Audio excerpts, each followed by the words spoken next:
Boom! We're here. Arknights Lonetrail. It's live.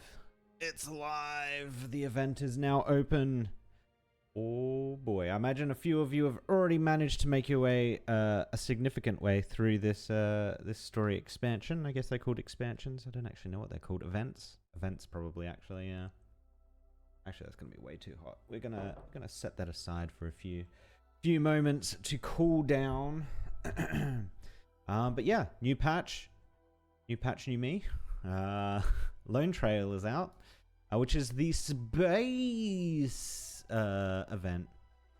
Oh, we got a trailer. Hold up.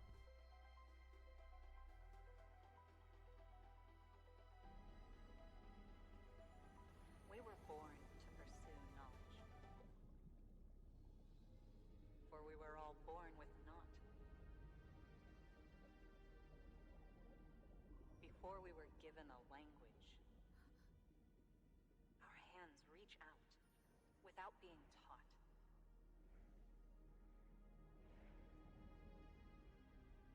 Water elf. All are to see, all are to know. We think, we uncover, we theorize. The pursuers then throw themselves to the dark again.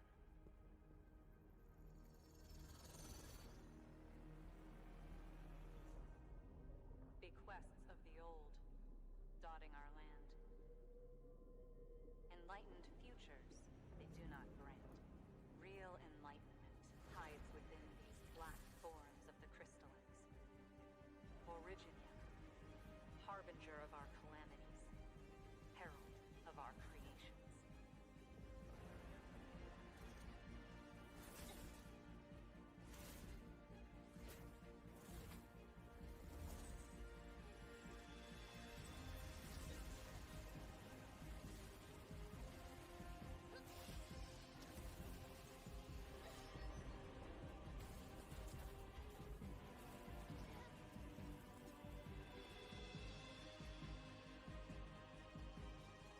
Catastrophes engrave our minds and motions.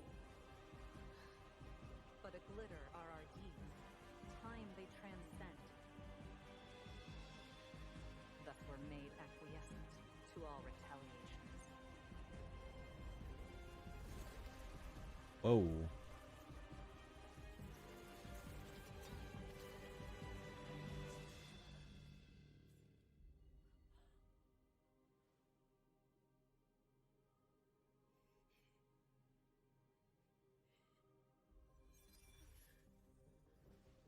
Now we pursue at a border again. Let only fools remain stagnant. Frickin' snick. Idly descend as history drags them. Lifeless, eroded, like pebbles become sand.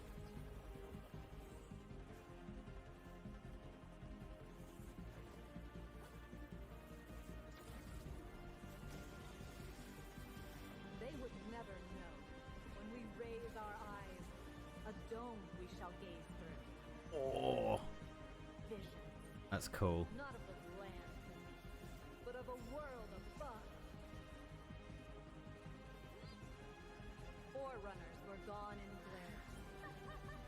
Aftercomers will seek their vestiges. There is only one mark.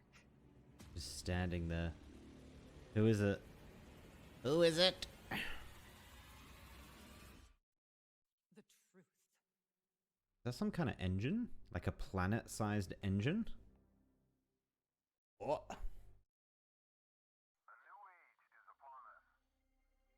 Oh, I like it.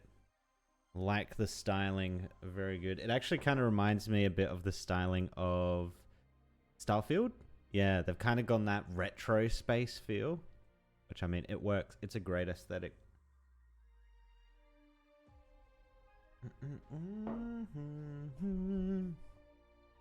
I'm actually just going to turn the game up a little bit. That's why I was trying to not to talk too much through that trailer, because it was a little bit soft coming through on the mixer. So we might just bump it.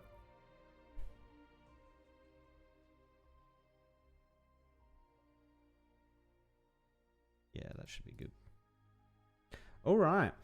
So I do remember seeing this coming out as part of a Chinese stream, because obviously Arknights China gets this content before we do. But I didn't look any further into it, so I don't know what this story is really about. I don't know who's involved, except obviously the characters we have now on our screen. Of which I don't actually know who that far person is in the back. I guess we'll find out. I do remember there was some talks that this might be the lead-in. This might be the lead-in to Enfield. I'm not sure how true that is. I guess we'll find out again. Something as we play through. But yeah, this should be interesting.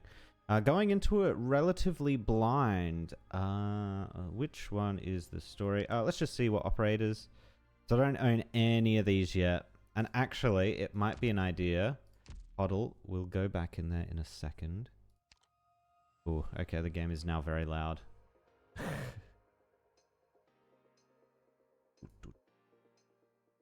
Let's drop at 5. There we go.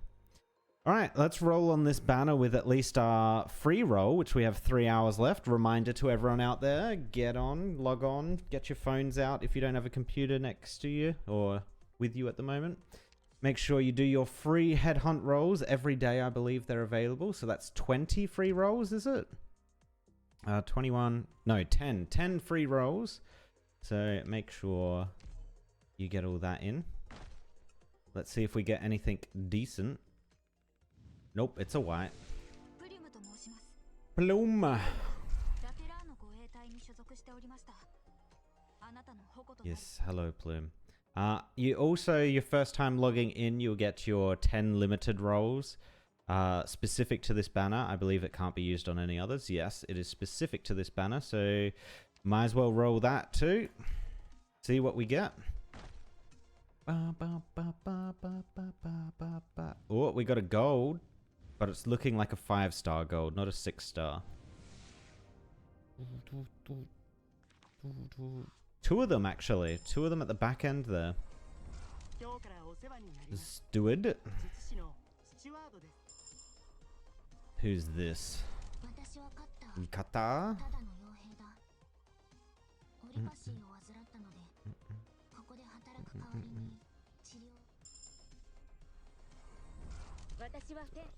A Fang?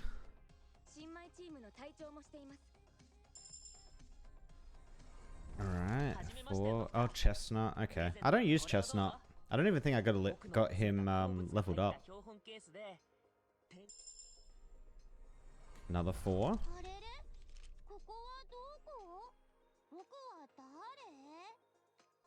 Alright. Alright, I think this is the final one, and then we get the 2 golds, maybe? Hibiscus.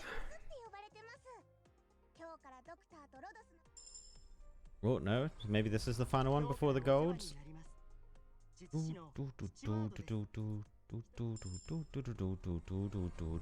Alright, I was just completely wrong. I'm just not going to guess anymore.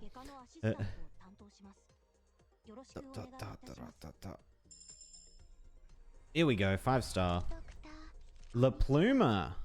Oh. I'm formally joining Rose Island today.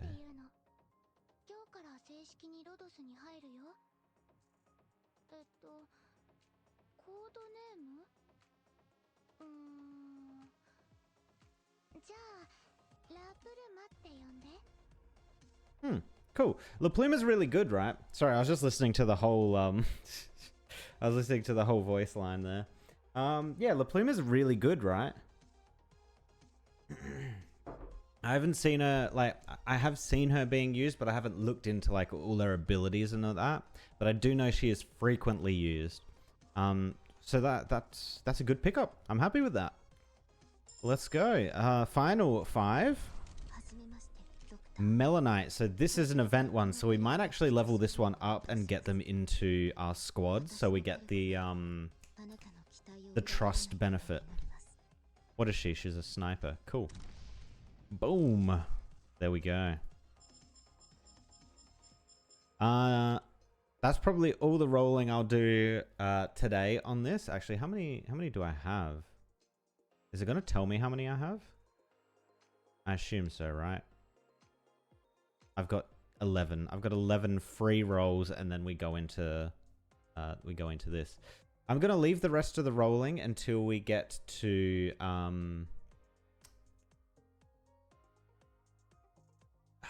should I leave the rest of the rolling, or should I just do all the rolling now? I was going to leave them till we get to the challenge mode unlocks, but it might be worth just picking them up now if we can get them. Either of them, really. You know what? We're going to do it. We're just going to roll.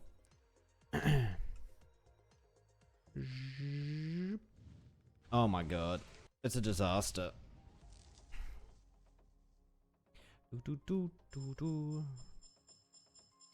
It's a disaster. Here I stand. Oh, that's the tokens, right? Yeah. Alright, let's do the last free one. Hopefully. I've had good luck on this stuff usually with the free rolls, but maybe my luck's run out. Yeah, my luck's run out. Big rip. I got the witch cat instead. And then the rest is going to eat into my currency, which is 6,000. Oh, wow. I'm actually running kind of low. I can only do 20 more rolls. No. Wait, I was looking at the wrong one. I can do a lot more. Like 40, 50 rolls I think I can do on currency. But we're going to leave that. We will rely on our free rolls to hopefully get at least one of them. And then if we don't get... it's Mule's Eyes? Mule Eyes? What's her name? Mule Size. If we don't get Mule Size by then, in the free rolls on the last day, we will dump all our currency and try and get her. We'll probably not really go after Ho'olheak or her. We probably won't go for her too hard, but yeah. Let's check out this new chick we just got. Womp. You. Melanite. Interesting. Wait. Who is the artist behind this? Is Red Juice the artist? Is this the same artist that did Iris from HoloLive? Because this character be looking a lot like Iris. Hold up. Red Juice. Artist, illustrator.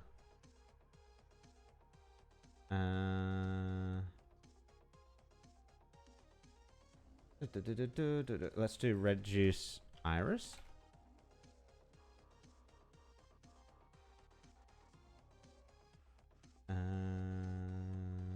Red Juice. Yes, it was. It's the same person. Well, there you go.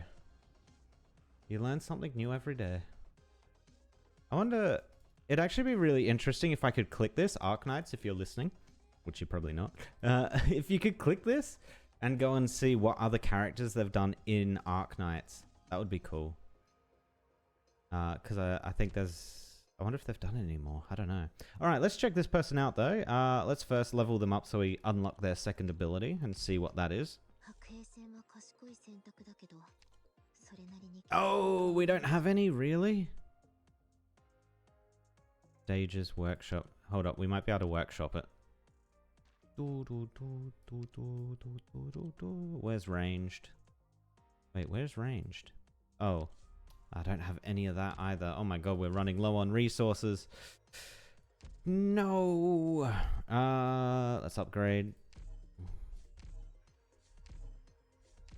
Oh, that's as far as we can get. And the ability is, once these things go away, attack interval increases, but she gets 140% increased attack. Okay. So we can probably run her early on. but I have a feeling she's going to fall off a little bit. All right, let's have a look. What do we got here? Okay, the normal rewards, and we get silence, I believe this is. Yes, silence the paradigmatic. Yeah, I think that's right. Cool, cool. So we'll get her once we clear episode 5. And then I think the rest is just resources. Yes. What do we got here? These are the unlocks. So we can also get her here. Get some free rolls as well. So that'll help us try and get mule size. And then that's pretty standard, the rest of that. And we get the challenge modes unlocking on the 14th. Is that this weekend? No, it's next week, Tuesday. So they give you a week from it opening to clear the main story. Then challenge mode opens. And then another week later, something else opens. I'm not sure what this other thing is. Interesting. All right. Let's jump into it. Let's start this story up and find out what this is all about. The coming of the future, the lingering of the past, and the pursuing of the present. This kind of language that they're talking about here, this kind of like time-based language, does make me think it links into Enfield. Arknights Enfield. And that there is going to be a lot of time play going on in Enfield. Which makes sense because we've seen Angelina has been confirmed now for Enfield. Let's put that there. Angelina's been confirmed for Enfield. They released... Oh, my mouse... 1 second. I need to get to the back of my monitor here. My mouse cord is getting caught on something.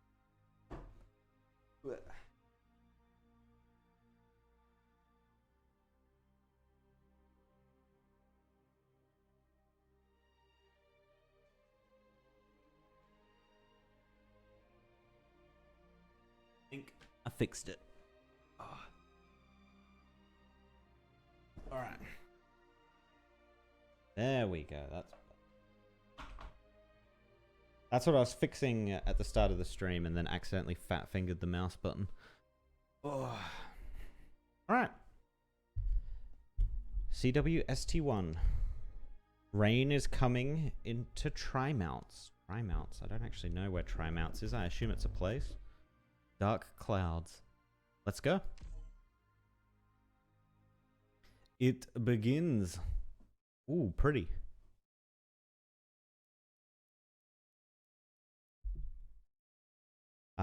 If in a century or a millennium our descendants walk among the stars, the masses will sing her praises. Masses will sing her praises. Oh, I think they're talking about someone that is developing space travel. Oh, that's the character that was at the far back. We don't know who she is. She sat on a tree stump, humming as she observed the shapes of the clouds above. It was not until her mother called for her that she hopped off and ran toward the voice. The low flight that they were about to take was all too familiar to her parents. Otherwise, they would not have been taking her along. Her goggles were strapped on and her seatbelt fastened. As the engines roared, the aircraft began to slide down the runway. The wind brushing her cheeks grew stronger and stronger. Scared, she closed her eyes. Then her body felt very light. A nauseous feeling gushed through her larynx, and her heart raced to the tip of her throat. She squeezed tightly to her mother's embrace. This is actually like nailing the feeling you get when you're on a plane and it's just taking off. This like nauseating feeling as it like finally lifts off of the tarmac. Fortunately, the feeling didn't last very long. It doesn't. When the aircraft stopped jolting, she slowly relaxed. But she was still afraid to open her eyes. Until her mother lightly tapped her shoulder. She finally found the courage to open her eyes and look around. From this angle, the city where she had lived her whole life felt so foreign and strange. The crowds that she was struggled to squeeze through now looked like tiny, insignificant insects. Her mother pointed up, prompting her to look. Clouds. The sky was so clear and bright.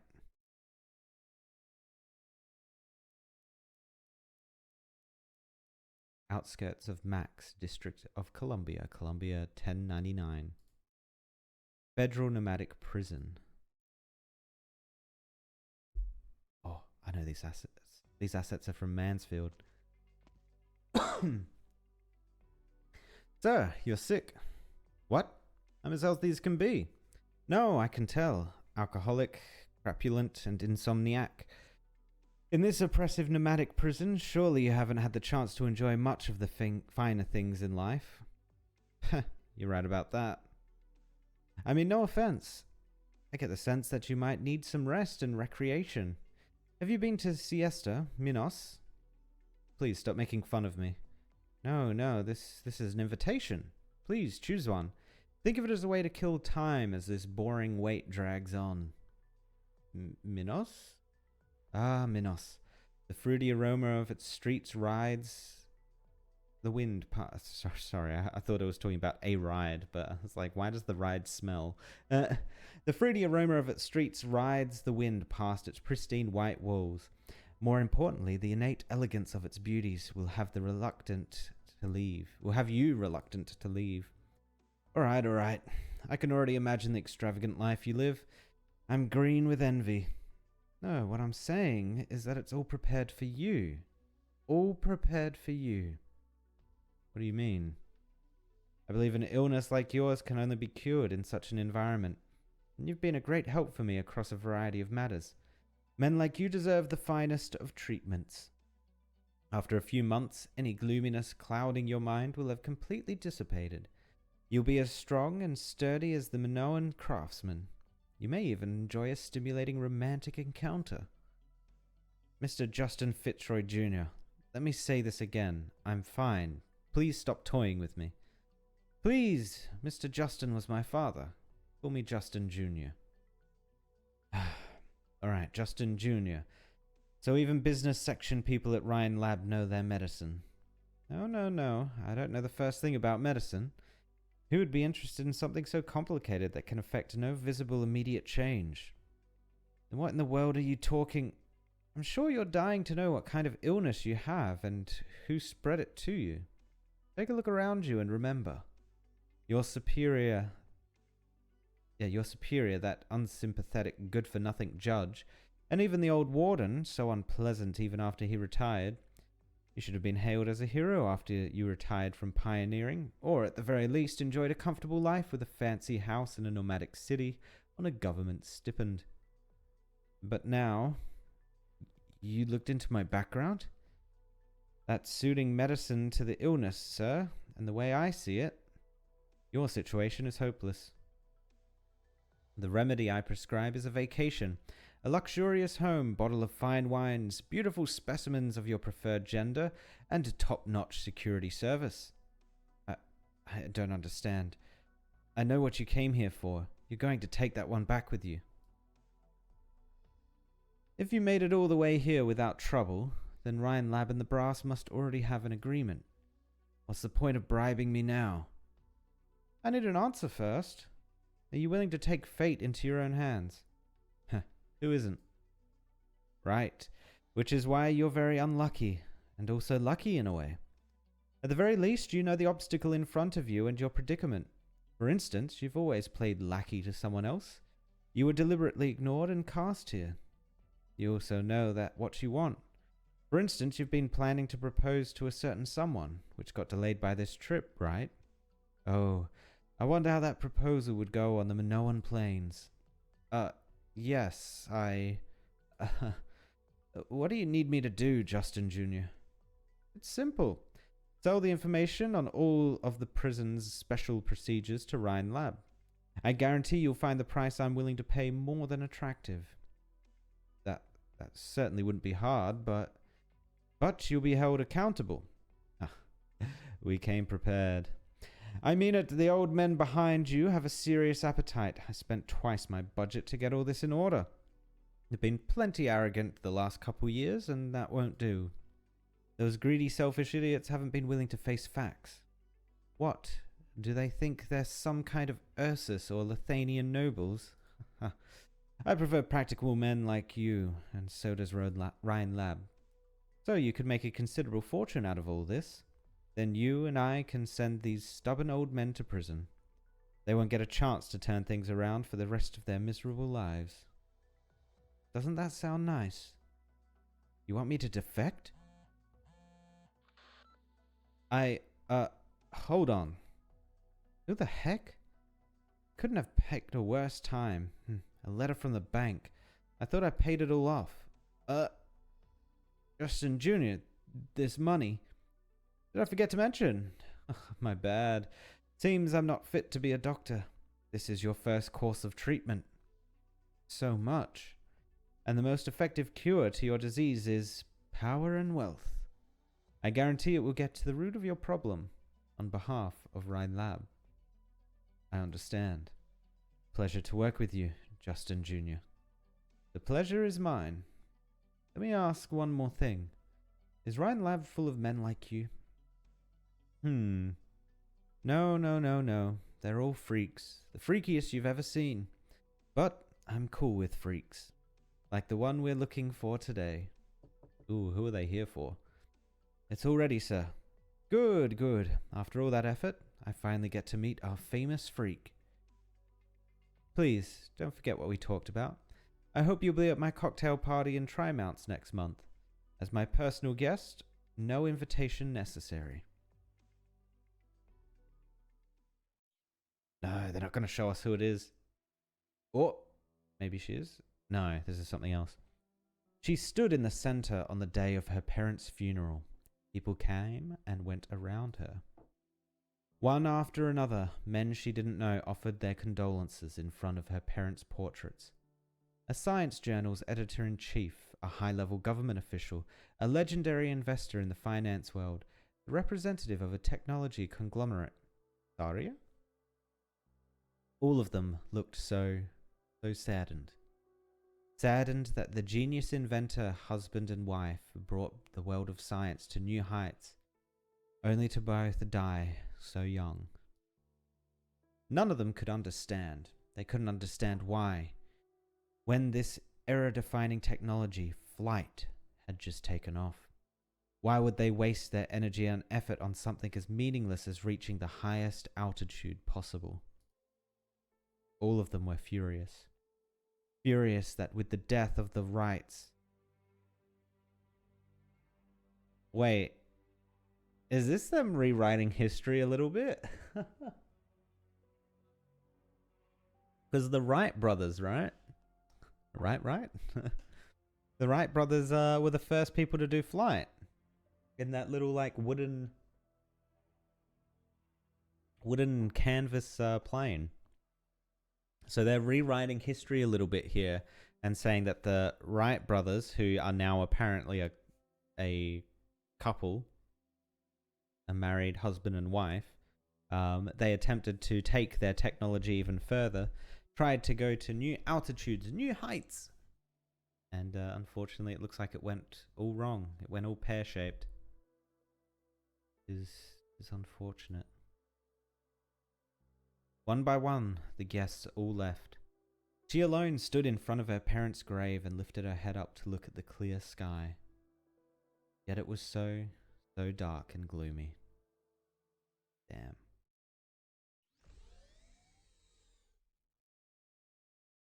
Oh my god, look at this, like, 1990s, 1980s tech. I mean, this could even be like 1970s tech aesthetic. The light is blindingly bright. Past the passageways, dark shadows and uncharacteristic... Why am I putting an L there? Uncharacteristically bright lights. Nailed it. Keep Justin Fitzroy Jr. from opening his eyes. This is actually like a cool little scene. It kind of makes me want to 3D model it, but I also know how long that will take, so maybe not. The brightly glowing laboratory is right, exactly the same as the ones in the Trimounts. Justin Jr. takes 2 steps to feel things out and finds his attention instinctively drawn to the equipment so clean and shiny that there is light reflecting off of it. How much did this cost to build? They built all of this just for one man's sake? Deep in an area of the laboratory untouched by light, an old man whose face is hidden guards a radio as ancient as himself. Huh. This is a prison. You call this a prison? God damn. Kristen built a whole replica lab here just for you. She thinks really highly of you, doesn't she, convict number 30? Oh, is this the guy he went to get? You aren't the regular liaison, but I've seen your face. You're a Rhine Lab director. Well, that's just hurtful. I played no small part in expanding the company to its current size in such a short period of time. How could Kristen not have told you about me?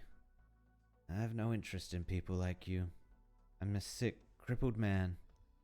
What do you want from me? Don't talk like that. I've read your file. You were extraordinary. If it wasn't for... Sorry, I'm pretty sensitive about the past. Oh, alright. But I'm really curious. What is it that Kristen wants you to accomplish so badly she went to all this trouble? She didn't tell you. Which means you have no need to know, boy. This isn't the first time a science freak has mocked me. Well, no biggie. My job here is to take you away. Looks like your little project has moved on to its next stage. She needs you there in person. It's about her survival plan. Oh, so Kristen's survival plan is kind of the same as, well, I guess everyone else's, right? We need to be a multi-planetary species to survive in case something happens to Earth or Earth's solar system.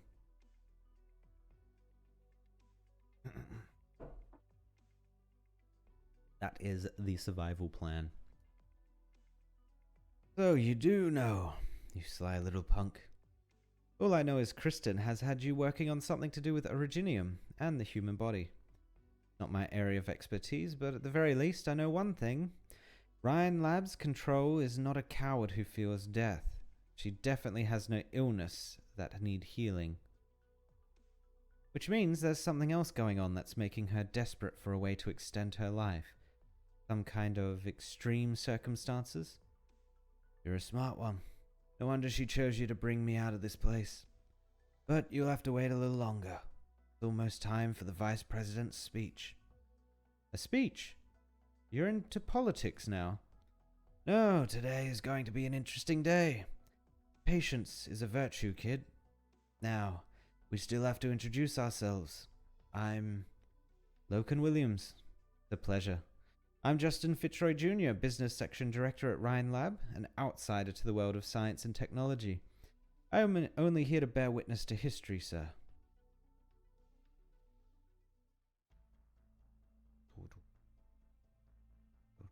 Also, Rhine Lab looking fancy, man. Dear Colombians of the Tri-Mounts, this is your Vice President, Conrad Jackson. I'm sure many of us are confused by today's press conference.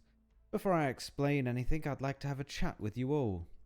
Do any of you feel that, on our terror today, it's gotten hard to focus just on the cities, or even the country in which we reside? There is more and more to be proven. Exchanges between nations have become more frequent, and likewise, conflicts and confrontations have become more intense and unavoidable. So I want to ask all of you, Colombia has only been around for a handful of decades, but our history is already as rich as any other nation's. What is it that we have used to achieve this? It's our thirst for knowledge that drives us to explore the boundaries and depths of science. It's the pioneering spirit that flows in the veins of every single Colombian. That's my answer. That's our answer. And to maintain these two things, we are always willing to pay the price, no matter how high it may be. What is Jackson talking about? The next election is right around the corner. He hasn't really done anything the last couple of years, and he's probably anxious. Paying a high price? He's not exactly off to a great start. In this city of technology, Tri-Mounts, there are over a dozen special plates. On those plates, we're working tirelessly on countless research projects. We're developing, discovering, and guaranteeing our future ways of life. Many of you here are participating in those projects, and I am very proud of you. In just 2 weeks, we will announce an achievement that is truly the greatest among them. It will change the landscape of international relations. It will allow us to seize the initiative to never again to fear any storm across any lands. Never to fear any storms. Or it will be Columbia's first step into a new era. Desert. Desert is the secret. First step into a new era. Jackson was already a famous orator and activist back in college. And now he's holding a press conference in Trimounts. You know what that means, right? Let's cut to the chase, Colonel Blake. You need my help and I need yours. This is easy. Help? Yeah, sure. A super weapon crafted specifically to keep that damned shard of Londinium in check. Who knows how much money the military poured into that thing?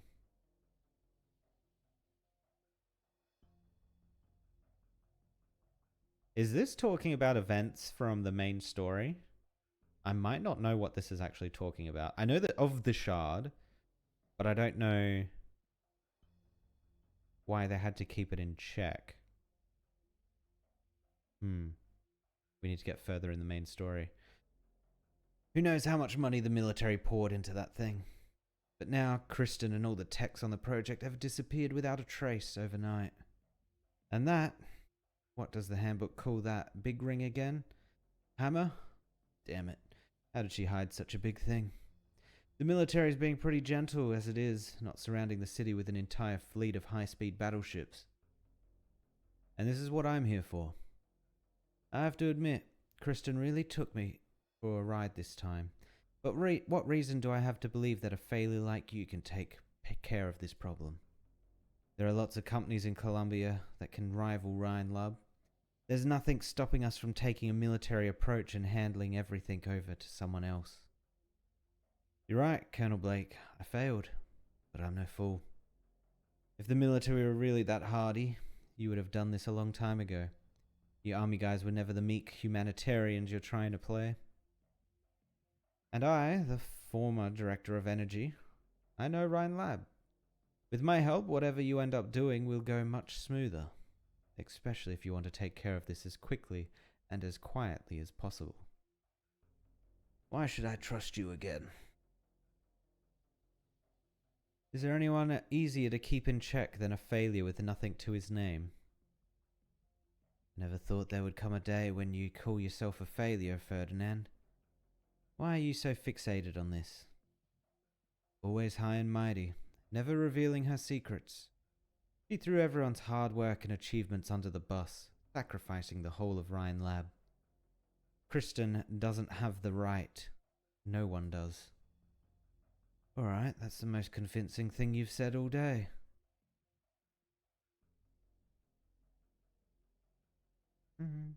The hallway outside Control's office, Ryan Lab, Tri-Mounts. Oh my god, there she is! I don't actually like this feeling a whole lot. Too quiet. The air's so chilly and dry and the light's awfully cold. No idea what's up ahead either. Things weren't so lively back in the day. Most of the time everyone was just busy with research. We rarely ever saw each other, but after meetings we'd party and get drinks, pad the table legs with the project reports we'd just finished. I miss that feeling. The feeling of being accepted, the feeling that we were making a difference, that our work had purpose. You have to feel nostalgic for that too, don't you? Kristen?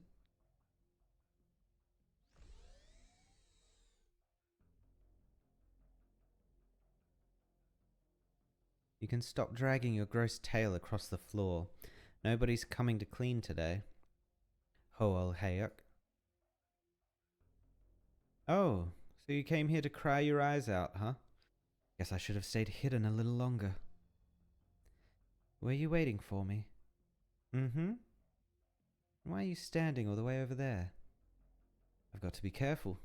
A kid who just lost her parents might have a pretty bad temper.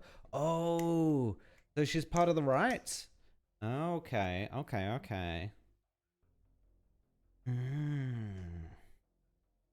Besides, I thought you already had a water clone ready the moment I stepped into the room.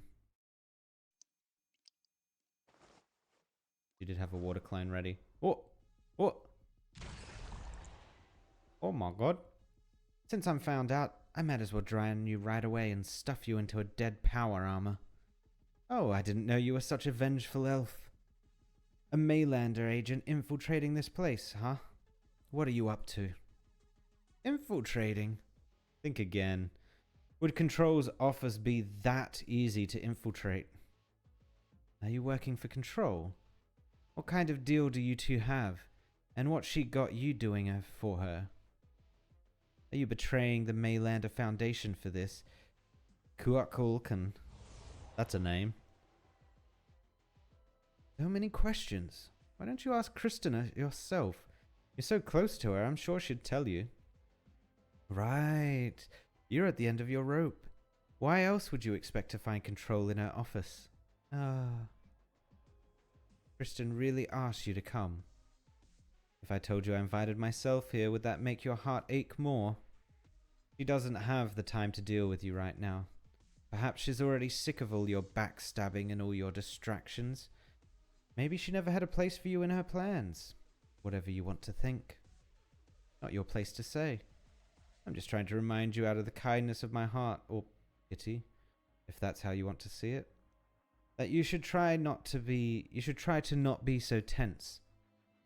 Don't you think you know her better than I do? Kukulkan. I've known her a lot longer than you have. Maybe I don't understand her, but I know what it is she's trying to do.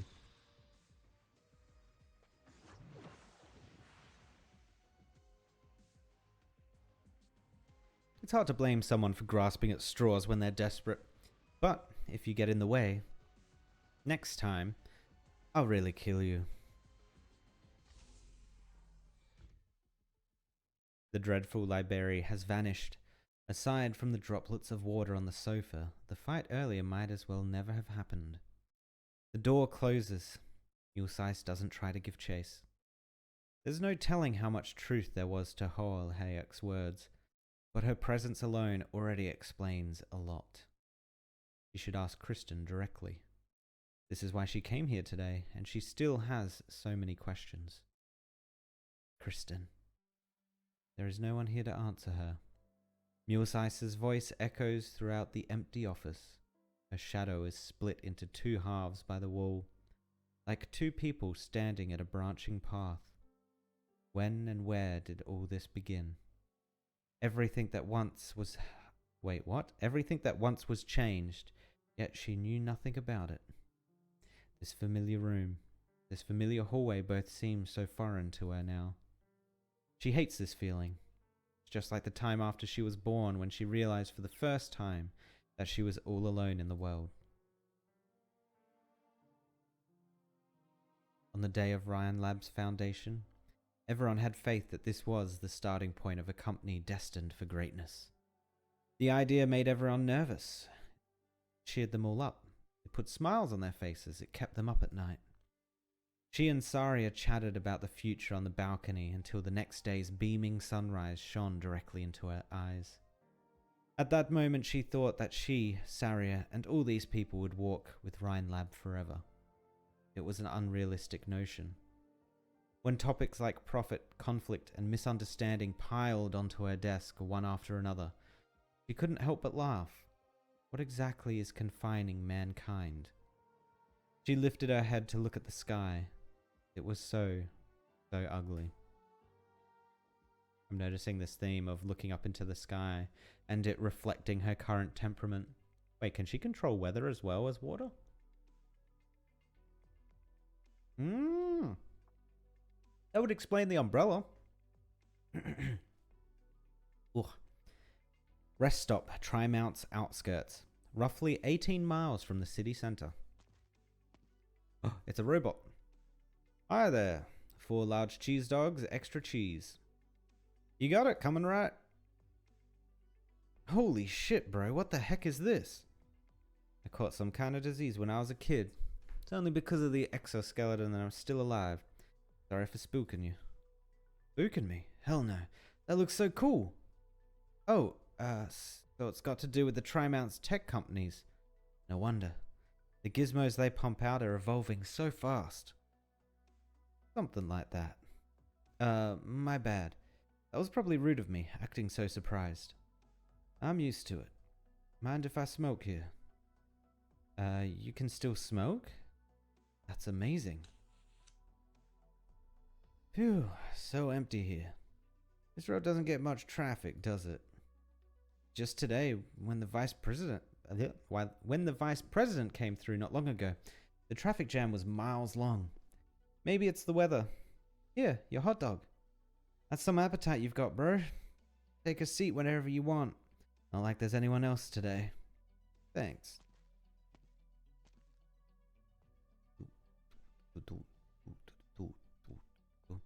Hot dog. Huh. Colombian fast food really making strides. Well, it's all the same to me. But why are they called hot dogs again? Anything to do with the Perros? Oh my god, Calzit, of course, is involved some way in this. It was the first wave of Bolivian settlers who introduced this particular food item to the Colombian masses. The type of sausage sandwich was frequently sold in night competition arenas at food carts, attended by scantily clad Pero females or well-built Pero males. And with the passage of time, this food item came to be known as the hot dog in Colombian parlance. Passage of time, huh? Funny how things can turn out just because of time. Want one, miss? My treat. No, thank you. The years really haven't been kind. When I still had a sense of taste, my appetite was probably a dozen times what it is now. I guess that's how things turn out with the passage of time. I envy a young lady like you. Ha! If only he knew. Lol. I wonder how many things on Terra are built atop of this passage of time. Everything is. I guess you're right about that. Been a while, Dame Calzit. When was the last time we met? The day of Teresa's ascension ceremony after the war was over. Most Sarkaz who still had a lingering nostalgia for Kazdel were there. You were no exception. What should I call you now? Tin Man? That's what my co-workers call me. It's an apt descriptor, and not like names have much meaning to me anymore. You represent the Maylander Foundation. I do. A powerful revenant. A once powerful revenant. And besides, you know that the T-Kaz are closely connected to every corner of the world, and the Colombian plains are no exception. Or would it make you feel better if I told you the whispers of hatred still keep me up at night, and that I can't wait to turn into a flying fortress and fly straight back to Kazdel? No. So the Maylander Foundation noticed Rhodes Island long ago. This isn't the first time they've showed up on Colombia's radar, even if the last time was just a minor legal dispute. Was that in... Whoa, that's weird. I'm gonna assume the T is silent. Was that in Caronto or someplace else? Rhodes Island is still a young organization. You know who it belonged to and what course it is taking.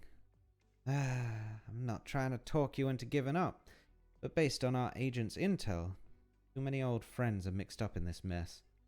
A fair amount of them are your old friends too. I have no issues with Rhodes Island getting involved in this, so long as you hear Maylander's thoughts first. Is it thoughts you want Rhodes Island to hear, or demands? Regardless, personally speaking, I do hope we're on the same side this time, Dame Calzit. I understand. Are those girls yours? The Tin Man lifts his head up to gaze at the bottom of the dark clouds.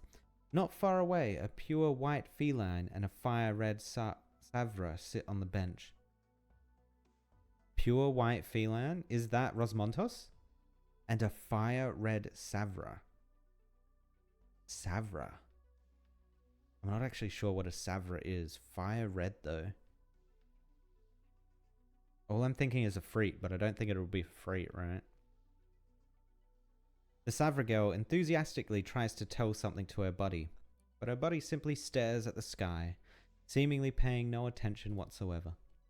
She's thinking about the past, She seems to know why she received that letter and why she had to come back to this country, but she actually doesn't understand it all that well. She is simply thinking that there are things you have to face, sooner or later. Oh, it is a Efreet, I think. Is it an older Efreet? I think it might be. They've aged her up a bit. I should remember this place, but I don't think I wrote it down. Why didn't I write it down? Do I need to remember this place? Duh. You don't remember anything? No matter what I ask you, this sucks. Do you remember? Me? Of course I remember. This is Columbia. I've been here. And I hear you've been here too.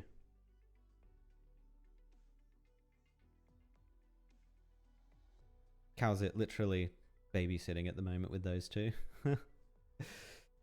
Oh, I remember them. I see now. A cruel twist of fate, Calzit. But you'll have children so young face their fate head on. Oh, but you'll have children so young face their fate head on. This is their decision. I have no right to intervene. Calzit silently looks at Trimount's shrouded in dark clouds in the distance. Its tall skyscrapers remain under the thick, dark clouds, its base hidden by the fields around them. Likewise, the Tin Man lifts his head. But in the sky above the city and the entire lands, at an unreachable altitude that mankind has dreamt of reaching for thousands of years, a burning fireball is tearing through the skies like a falling star. Meteor? Efreet, do you want to hear a story? A story? Alright.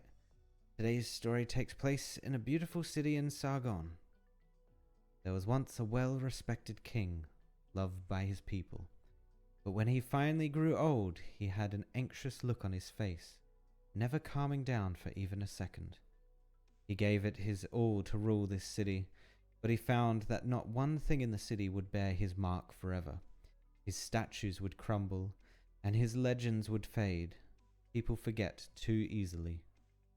In the final days of his life, he eagerly hoped that there would be something that could truly symbolize his whole legacy, and ensure that it would be told for generations to come. And so he asked his wife. He hoped to find this treasure with her together. They searched all over the lands and found a bottomless pit of gold, clothing that restored youth, a magic mirror that allowed its user change races at will, a sword that could rend mountains, and a treasure map that led to a mythical realm. None of these were what the king wanted. They were all too specific, and the desires they bore were too strong. The old king did not think of any of these could represent his legacy. This left the queen stricken with grief. She prayed to the night skies that her husband would get his wish. Finally, hearing her faithful prayers, a star arrived in the mortal realm. Efreet stares blankly at the blazing red tail sweeping through the sky. She suddenly recalls a story out of the thousands that silence has told her. Legend has it, there is always hope wherever a star so happens to land. The differences that divide mankind are mended the moment the star reaches the ground, and everyone's wishes will be fulfilled all at once. Will a star come falling down? No time to think. Time is flying by. I wish for... Oh, you can't do this to us. What does she wish for?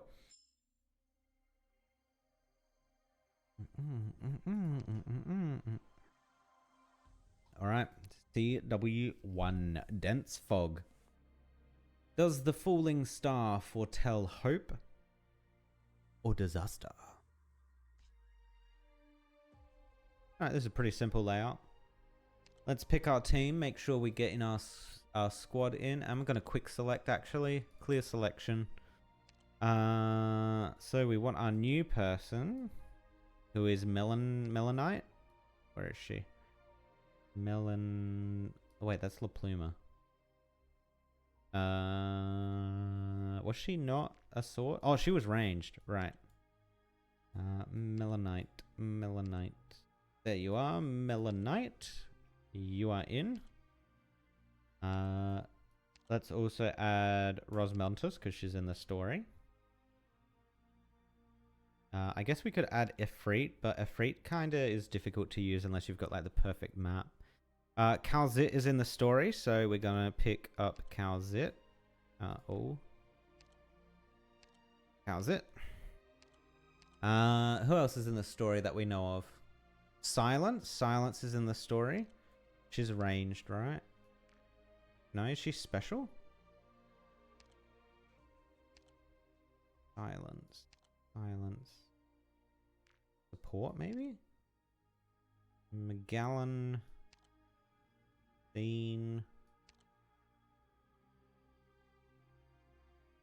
Wait, do I not have silence? Or is she like a different... Not a healer, is she? Oh my god, she is a healer. Okay. We'll take silence. Who else is in the story?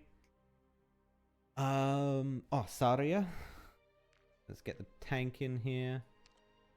Saria. I think that's everyone we've been introduced to so far. Mule Size we don't have. Hol Ol Hayek we don't have.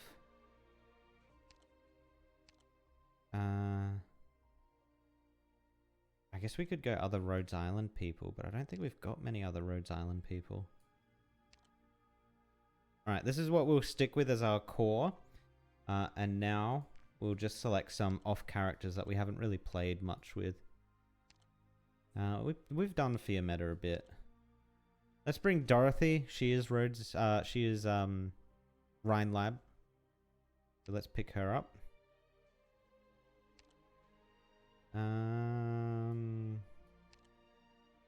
Chong Yu because we barely use him. Astayan because I think she is a Rhine Lab member as well. What are we missing? We've got a healer. Anyone here I don't use? Bring Honeyberry as our healer. No, we've already got a healer. Let's try Cubai again. I don't use Magellan either. Let's bring her. Franker I don't use. We don't need a second tank, really.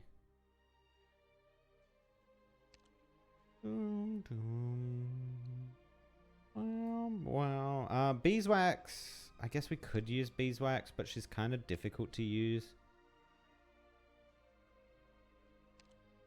Got anyone else back here that we don't use?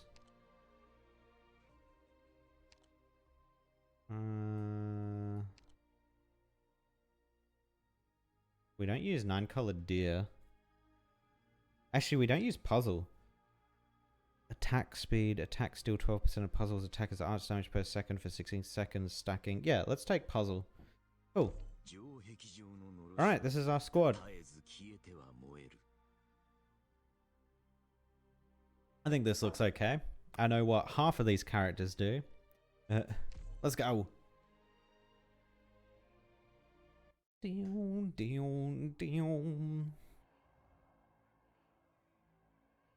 Hello, Hayek.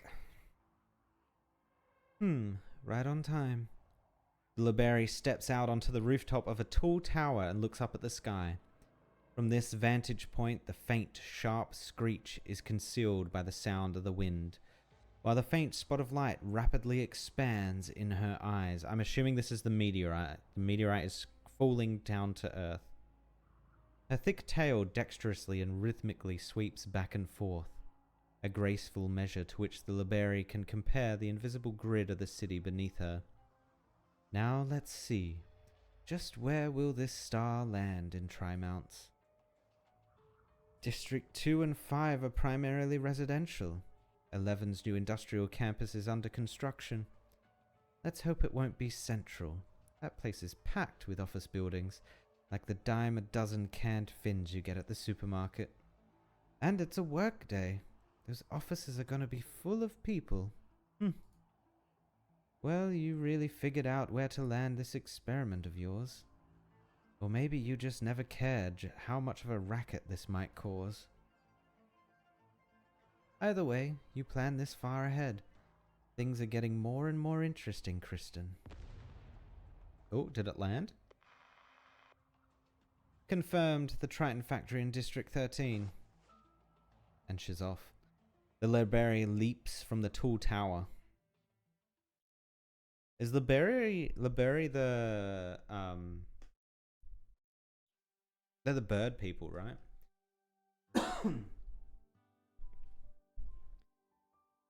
Ugh, who pulled the curtains open? Look at the time. The Rhiners have been at work for an hour already. Primance hotels really care about Primance hotels really care about guest privacy, huh? I wanted to see you. That's why I'm here. You saved me from the power armor, and I bought you breakfast. Fair's fair, right? That's the breakfast combo from the cafe at Rhine Lab HQ. They only sell 100 of those a day. Okay, don't give me that look. You're a grumpy Gus in the morning, huh? It's Saria you want to see, right? Well, I haven't been able to contact her, but if she isn't here, then coming to you won't help. Anyway, take a look at this. This just in, Tri-Mountains. An explosion occurred this morning at the Triton Chemical Plant number 3 in District 13. The specific cause of the explosion is still unknown, but the authorities' preliminary conclusion is that laboratory staff made a fatal error, leading to the construction machinery on-site exploding. A large stockpile of catalysts and reagents are stored at the Triton Chemical Plant number 3, and to keep the chemicals from leaking out and causing more catastrophic damage, the military and government authorities are currently cleaning up the site. As of right now, all of District 13 is under temporary lockdown. Entry and exit from the district is being heavily restricted. Citizens are asked to cooperate with the ongoing work there. The government has not responded to requests for comment, and it is not known at the time whether the lockdown in District 13 will affect Vice President Jackson's time in Tri-Mounts. Does this have to do with Rhine Lab too? I don't know the specifics. But if you, or should I say Rhodes Island, are here, considering how much Saria trusts you, no way you would ignore big news like this. Okay, Doctor. You've got some new visitors. I'll see you very soon. Did she just turn into water? What? Oh, it was a clone. I see. So that was a clone after all. A freak. Rise and shine, Dr. Serpentine, you big dumbass. Rise and shine. A freak? Who brought you here? It's wife. Long time no see, Dr. Serpentine. Telopsis has already returned to the landship with Elena for checkup and treatment. Mechanist is currently on a new mission. From here on, I will be accompanying you. And me. And also... Rosmontus? The floaty feline girl apparently entered the room at some point. She stands next to the window and listens quietly to your conversations. Oh my god, Rosmontus. She gazes at you and your room. Behind her, there are pure white clouds floating gently across the clear Tri-Mountain sky. Oh my god, give her a hug. Don't be mad, Doctor. I asked Dr. Calzit to bring me along. I was invited by someone. I'll explain more about what's going on later. Seeing as you have the TV on, it seems you already know about District 13. The explosion wasn't caused by some careless lab technician. Something fell from the sky. Oh? Yes, Saria has already gone to investigate. As for you, I need you to get out of bed and wash up.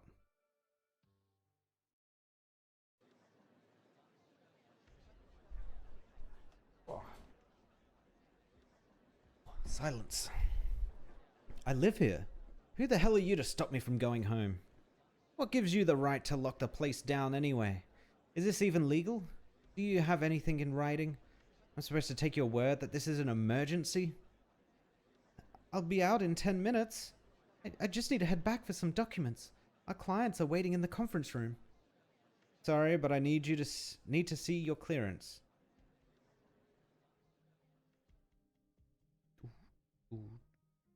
Wait, how does she get in? Does she have a clearance? Interesting. I was going to watch Saria to see what she's up to. I never expected to find this little bird making her way here. Oh, she's spotted Silence. Right. Little researcher from the Diabolic Crisis. Scouting the area with a drone from a dead angle while hiding in the crowd, waiting for an opportunity. Not bad. Sticking her tongue out? What the okay, dude. Okay. But the army has soldiers watching every single alley. Won't be so easy for you to break through their checkpoints. That said, I haven't the slightest idea what you can do. You might just be able to give these baddies a little trouble.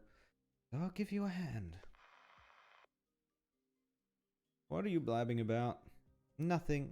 The package is recovered. It'll be delivered right away. Oh, so she didn't even need to go in there? Her people got to it, I guess? As you've no doubt heard on the news, it's just one factory that had an accident. Why is the entire district on lockdown? If you guys are actually worried about the chemicals, why aren't you wearing protective equipment? Why are you people still allowed to come and go? No one is buying your beat shit. Oh, beast shit. Okay. I was like, beat shit? What? This is about the whole industrial campus upgrade project. If it falls through, who's gonna pay? Hurry up and let me by. No pushing. Uh-oh, he's losing control of the crowd. My arm! Why can't I move? Somebody broke through the cordon. How come the comms aren't working either? Oh no, Silence drugged him.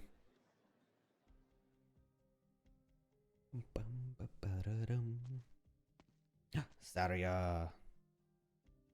Your clearance, Miss Saria. You know me. Former defense director of Ryan Lab. Your reputation precedes you here in Trimounts. Though I can't enter District 13. Not just you. If you don't have a clearance, please leave. You. Relax. Show your weapon. Your face, your hands, you... The same all over. It may look scary, but it's just an exoskeleton. I work for the Maylander Historical Association, currently part of the Vice President's entourage and his secretary. Here's my authorization. Miss Saria here is the subject matter expert we invited along. Maylander, huh? You people are always so strange. Go talk to your superiors. We want to get a better grasp of the situation. Give me a minute. Looking at your attire, seems you don't plan on bringing your shield along. No. I just determined that I might need to apply full force to whatever is coming next. The full force, huh? That phrase carries a weight far heavier than usual coming from the former director of the Ryan Lab Defense Section. Seems like I did make it in time. Our last meeting could have been at Hayden Pharmaceuticals, Detective. We talked so much that I forgot to slide you and Mulesize a free pint of draft beer on our last visit. I know just how powerful the Maylander Foundation is, but I was still surprised when I heard the news from Calzit. How do the two of you know each other? We're just old friends.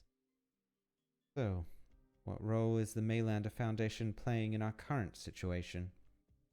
Daria, are you interested in politics? Decidedly not. So do I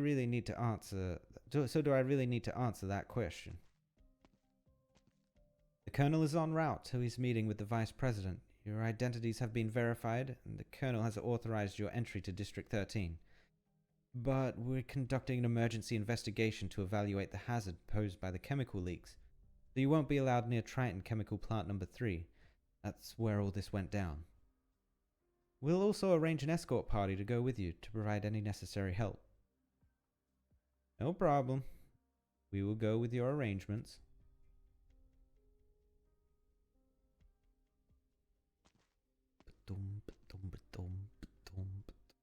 Phew, made it in. Next, I keep 2 drones up in the air 100 meters apart to survey the situation. The Triton factory should be right up ahead. I hope the stealth combat tactics I learned at Rhodes Island will come in handy here. Let's take it slow. Will I really find any leads on the transmitter here?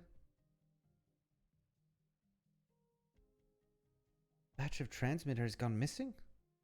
That's right. To be more precise, it was a batch of experimental materials with said transmitter included that was supposed to be shipped together to HQ for disposal.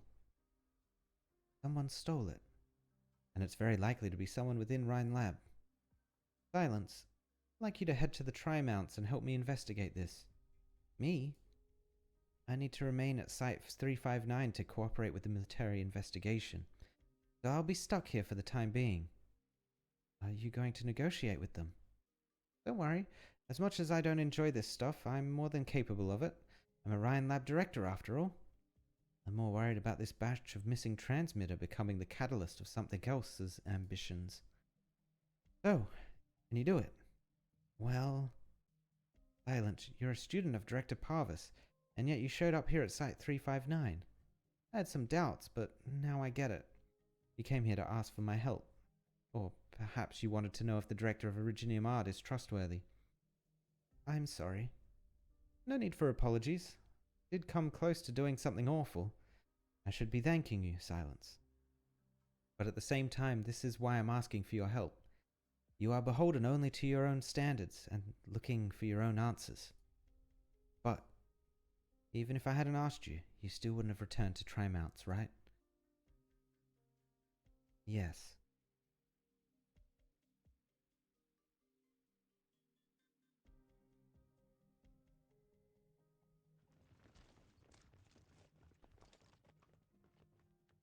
Oh no. Why are there suddenly a lot more men on patrol? Shit. Find anything over there? I searched a couple of alleyways over on the other side. Nothing.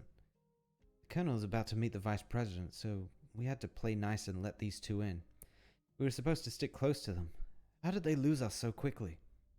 They were walking so leisurely the whole time. They vanished behind a fence when I blinked. We really underestimated that fella, all covered in iron. Maylander's people are always so tricky. I'll go report the situation to the brass. Take the boys with you and continue the search. Right. Send more hands over to the factory too. Oh, looks like Saria and the robot gave them the slip.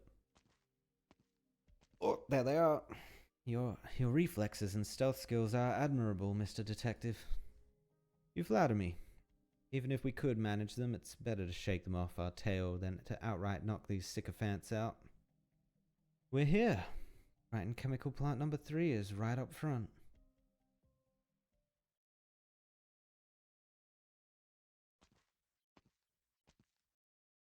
They've already cordoned off the perimeter and deployed heavily armed soldiers at every possible location. Quite the impossible task to get any closer. We're close enough for a clear view. Saria's gaze travels over the throng of people and past the striking yellow barriers, landing on the factory behind. The once smooth factory building has been demolished beyond recognition, with scorch marks scrawled by heaps of debris scattered all over. A series of explosions have eroded the facade, leaving only the interior foundations that give her a clear view.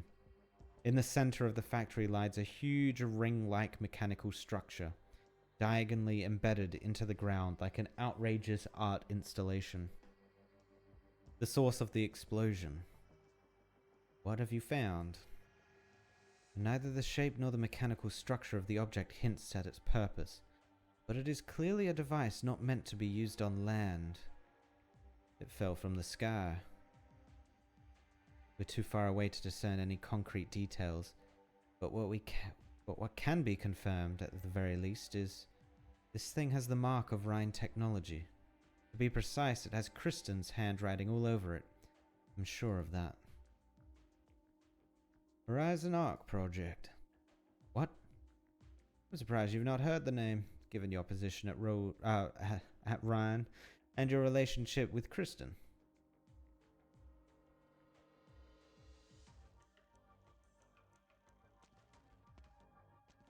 I'm glad I didn't get spotted.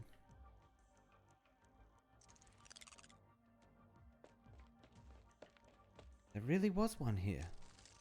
Oh, the transmitter, yeah. It's gone.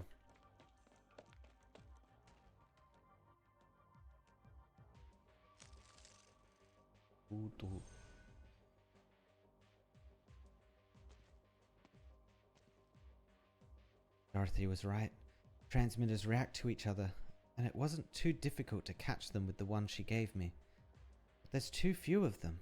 Dorothy said there would be more. They'd be nearby. Wait. This is Triton Factory. A colossal ruin lies before her.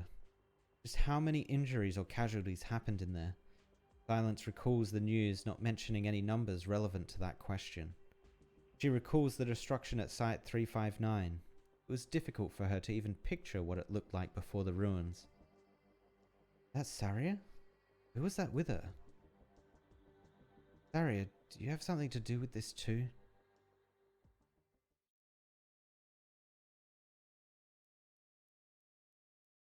Do you know where we're going? Shakes head. We're heading to Saria's stronghold in Trimounts as part of our arrangement with her. Saria? It's been ages since I saw her. But if you need to talk to Saria, you two are going to be busy, right? She won't have time to talk to me. You and Rosmontis will stay with the doctor.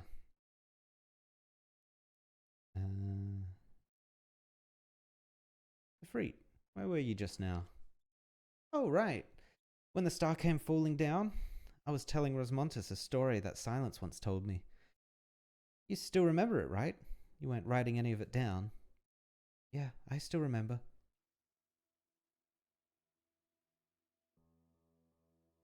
That night, it seemed the entire city heard the Queen's prayers and the sound of her tears splotching onto the sand. In the end, the Queen passed out in the high tower of the palace. The Queen's faithfulness reached the hearts of the stars. One after another, they soared through the skies and came before the old king. The old king was swallowed by the endless surge of brightness. Within it, he saw a sight that he had never seen nor dreamed in his entire life. The next morning, the Queen awoke to find a huge hole had appeared on the palace's roof, and the old king, who had passed away hours ago, stood with a smile still lingering on his now stiffened lips. Were the stars brought here by her prayers? The stars made her wish come true, and they took her lover with them.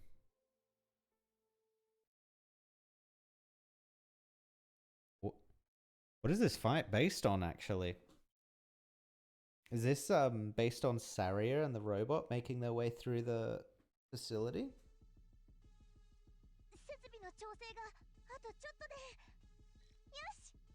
Alright, let's put this guy down. Whoop.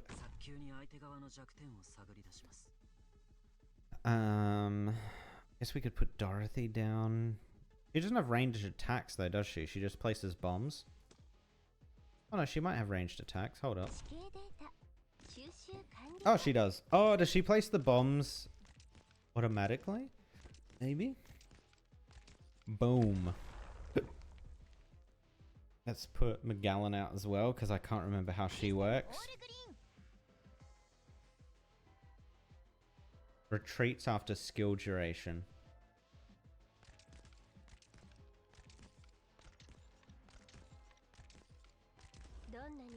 You're taking pictures? Interesting. Oh, and then the new unit. Oh, let's see what the new unit does. Oh my god, it's almost like she's using a shotgun.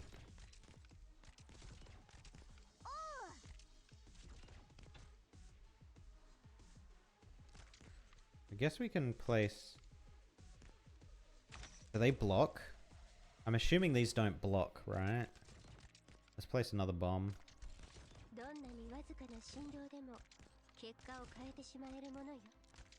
Well, they're not even getting there to see if they block. Lol.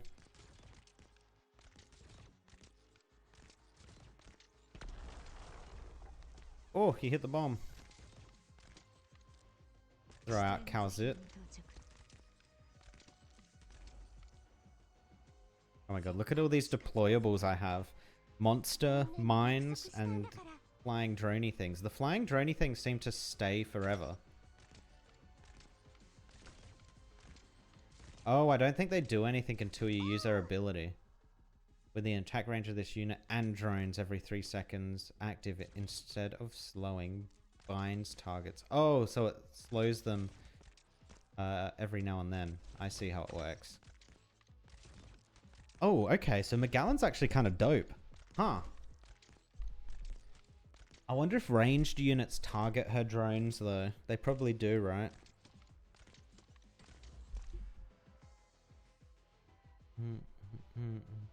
Oh, and the drones count to your deploy limit. Okay, okay, she's not as good as I thought she was. Let's see what Knight's ability looks like. Okay, yeah, it basically does just turn into a rocket launcher.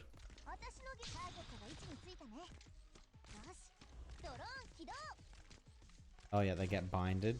Oh, they get binded quite often, actually. That's cool. Put another bomb.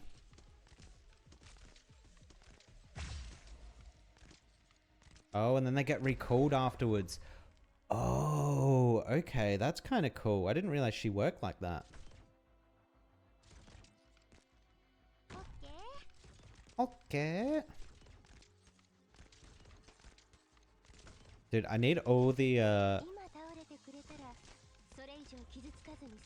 I need all the operators that have like an English deployment line. Like Hoshiguma, I need hers. Her. Yes, sir. Oh god, he almost got through. Wait, he did get through. Do you have no block? Oh, you have no block. Wait, what? Now he has block. How did that guy get past him?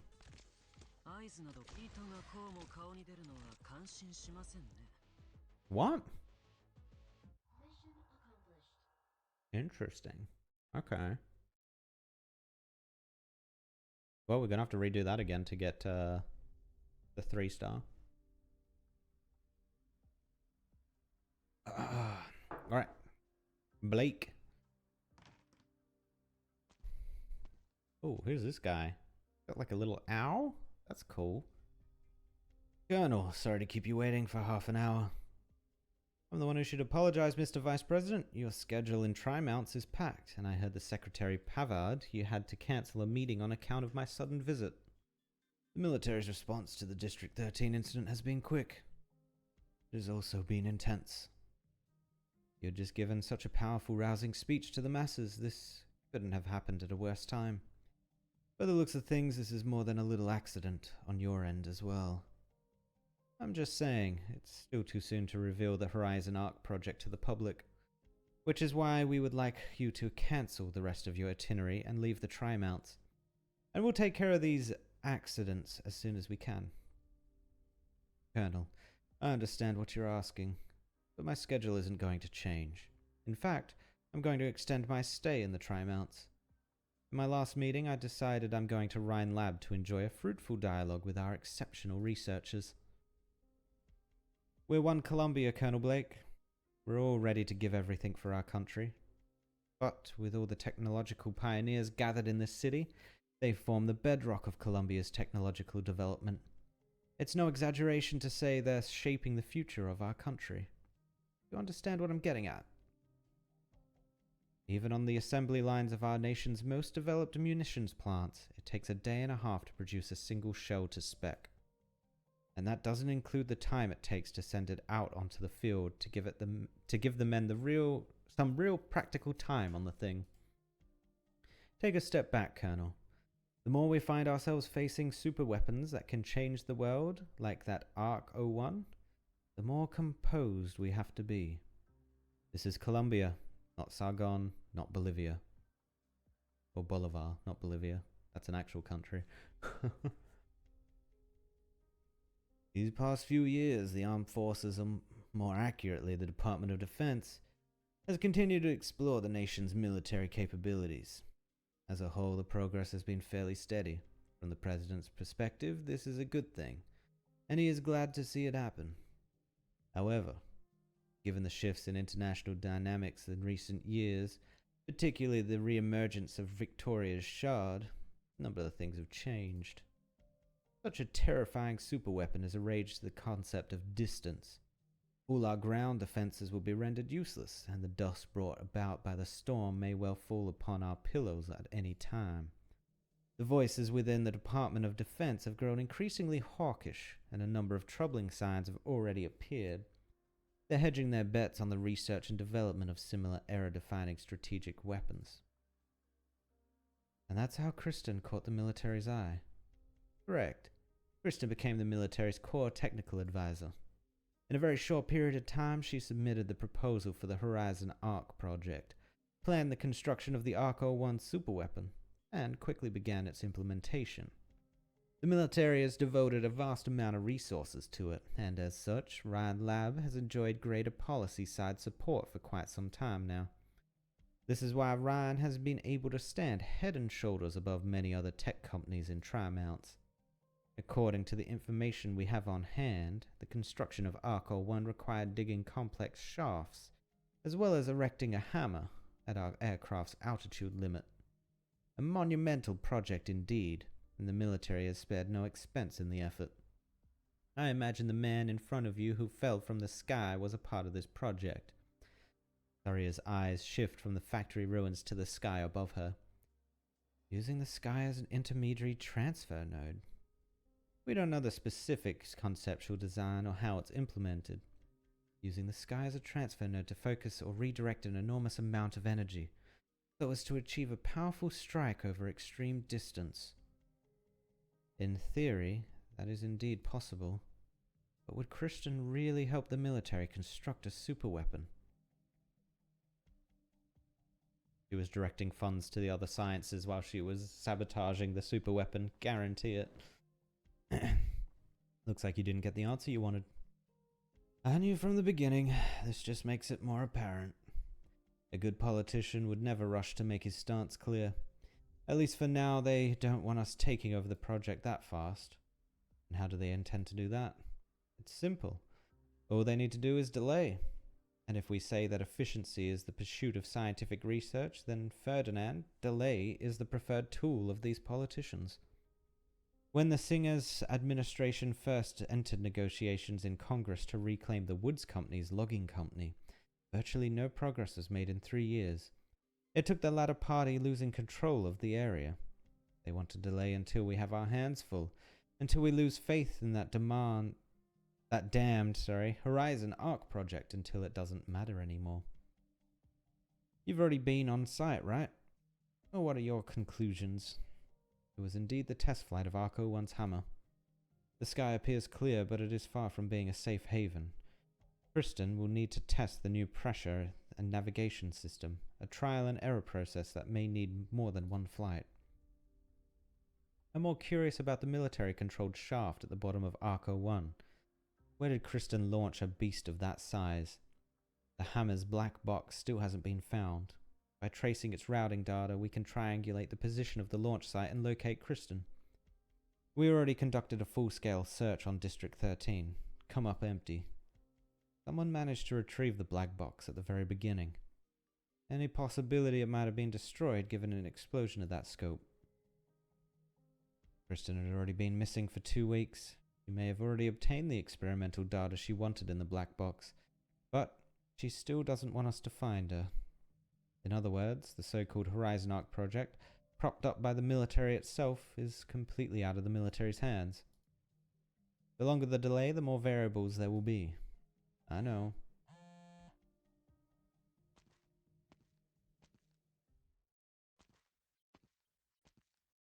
It's me. That's right, Jackson has no intention of talking things through with us. Me? Why would I have anything to hide? Go ask the agent sent to spy on Kristen. Understood. I won't give an inch. I'll resolve this situation post-haste. Wait, what did you say? That's... Alright, I understand. You don't look so good, Colonel. You're right, Ferdinand. Can't let ourselves get bogged down any longer. Oh, he's probably just been told that Saria and the robot got through. The fact that Kristen went AWOL while the military had their eyes on her precisely shows that the project has progressed to a near feasible state. She might have defrauded her investors. We have our suspicions. I assume that's meant to be suspicions. We have our suspicions as well. But you seem pretty sure of it, Saria. Because I know her well enough. Oh? Since its establishment, Rhine Lab has been committed to breakthrough research in civilian technology and rarely intersects with the military. Kristen herself has no interest in it. Furthermore, if the sky were part of her research plans, it would not be a means but rather her ultimate objective. The rats. Precisely. We haven't even explored everything these lands have to offer, and have only just begun measuring the heights of the skies. Why fly to such high places in vain? I still remember that comment in the newspaper made by the hovercraft expert Stevenson after the Wright's test flight crashed. It encapsulated his regret for the death of the genius of sciences, but has been twisted out of context as accurate peer review. How ironic that it's become a weapon used against the Wrights. I'd like to hear more. Stevenson had a very good relationship with the Wrights and even looked after Kristen to some degree after their passing. Later, Kristen was able to get on track in academia thanks to his recommendation. A substantial secret that even I'm not aware of. But the relationship between Stevenson and Kristen is not a cozy one. She inherited her parents' obsession with the skies and does not expect others to understand. She abhors the sky, Tin Man.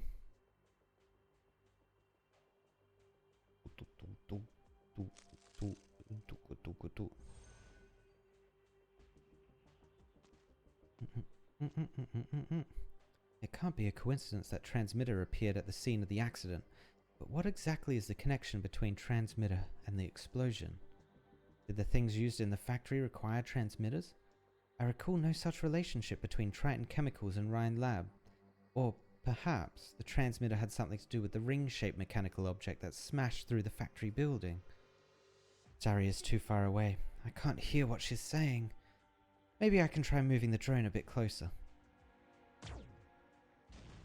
Someone just shot it out of the sky. An unidentified drone has been shot down. Oh no. Miss, show me your security clearance. Don't have one? District 13 is under temporary lockdown. I'm gonna have to ask you to come with me. I'm a worker at the Triton factory. I had the day off today, but I heard the factory exploded, so I came here to see what's going on. If you're a worker at the factory, then explain the drone, and don't say you have nothing to do with it. I'm going to photograph the site. Who is this? Oh, this is the new character. Okay. Marianne. Or Marianne? Marianne. I'm going with Marianne. Is it really you? Oh my. Marianne? Last time I heard that name, I was 40 years. You're talking about that press conference, right? It was right around that time the last movie came out. You told the world you got hurt in the catastrophe while shooting the thing, and you retired to behind-the-scenes work. My dad goes nuts every time he talks about you. He's got your complete filmography collection, and we've watched it every movie 10 times over. I still remember the spy catches. You caught the spy on the shore and leapt straight off the cruise ship. That was something. You must melt into every role you play. Today's mass-produced Rankwood stars would take a cue or two from you. Thanks. Unfortunately, the only role Marianne plays these days is a negotiator of employee salaries. You're Director of Human Resources at Rhine Lab, Jara Booker Wilson. This is my clearance. I have a house in District 13. This woman is indeed a Triton employee. Rhine Lab and Triton Chemicals had a number of disagreements, just like the corporate struggles in the Spy Catcher. I know. This is Trimounts after all. A subsidiary factory suddenly went up in flames. If photos from the scene hit the tabloids, that would send Triton down in scandal. This is her housewarming gift for joining Rhine.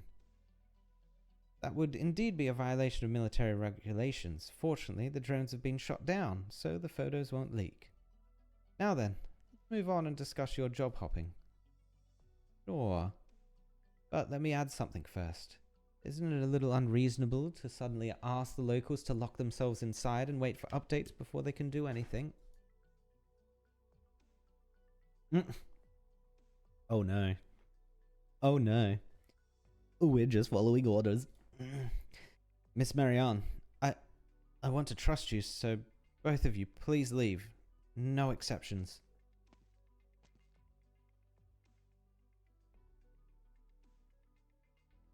Your name's Silence, right? I remember you were helping Parvis bring me some black bean tea. Director Jara, does this have something to do with Rhine Lab? That's why you snuck in here. There are some things I need to make sure of. This isn't exactly the best place for a chit-chat. Head over here and wait for me. Where are we? Don't worry, it's my District 13 residence. What about you? I have company. An old friend has some business with me. I don't think I've ever heard you breathing. When you smoke, you're just letting it swirl around your stomach. Oh god, these guys are meeting up, okay? It's a habit. Just like what you used to do after finishing a mission.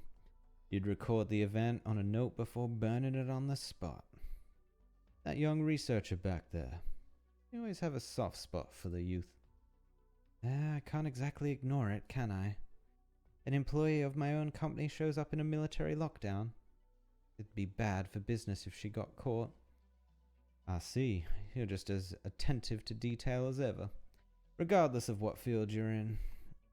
You've caught my eye a number of times over the years, from the intermediary investor for all the Triamounts to the head of Ryan HR. You've contributed pretty much your entire network to this tech company. In other words, without you, we wouldn't have the Kristen we knew today. So, is you being here right now also the fault of that reckless girl?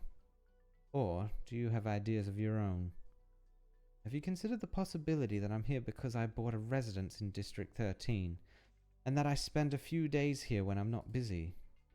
I'm getting old, Tin Man. Age notwithstanding, when I came back to my senses, I realized that my health, my dreams, my friends, and my family had all been given to my country. In the end, nothing remained of Maylander's Morning Star. I don't even have any tapes of the movies I made when I was young by which to remember my so-called youth. I wasn't trying to point the finger at you, Yar.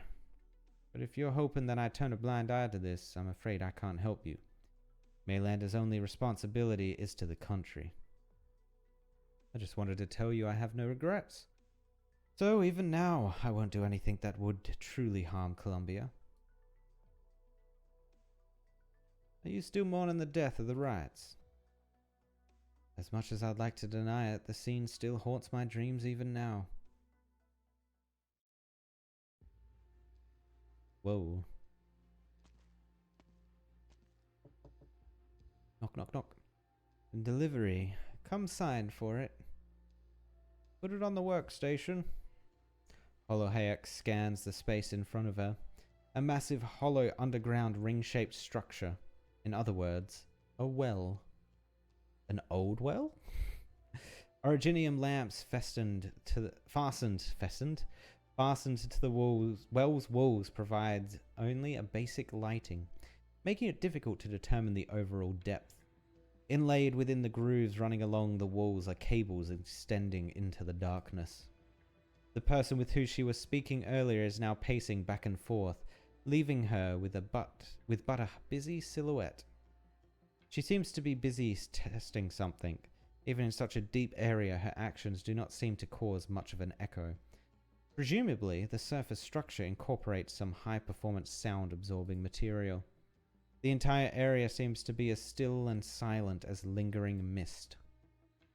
Are you not afraid of the dark? Do you not get bored? We're several hundred meters underground, and those boorish soldiers are patrolling just above us. You've been here a number of months, right? Haven't gone up for a walk. Nasty. I'm busy, Kukulkan. I don't have much time on my hands either. What I'm saying is, put the black box down and get lost. I'm taking a risk here to get this to you under the watchful eyes of the military and Maylander. It's a bit cold of you, wouldn't you agree? This is a deal between you and Control. It's got nothing to do with me. You didn't do anything with the black box after you got your hands on it, did you? No? Damn, ice cold. The data calculations are, well, not that complicated. Nasty dives back into her own work, and the screen is once again engulfed with a large amount of data, like a tide flooding across land. She focuses up more, leaving Holoyek alone to do little else than stare at her back. That is when she notices the devices around her waist. I think that was waist. Waist, yep. They appear as a lattice of dead branches, spliced together irregularly. But as Nastia intermittently works at her station, they sway back and forth in a short, regular rhythm. As if sentient, they seem to be following Nasty's thoughts. Looks like you managed to find nourishment for the rootless branches, The trajectory data has deviated slightly from the previous calculation, but is still within the expected range. It appears that transmitter can indeed be used as an alternative navigation resource. That being the case, we need to speed things up.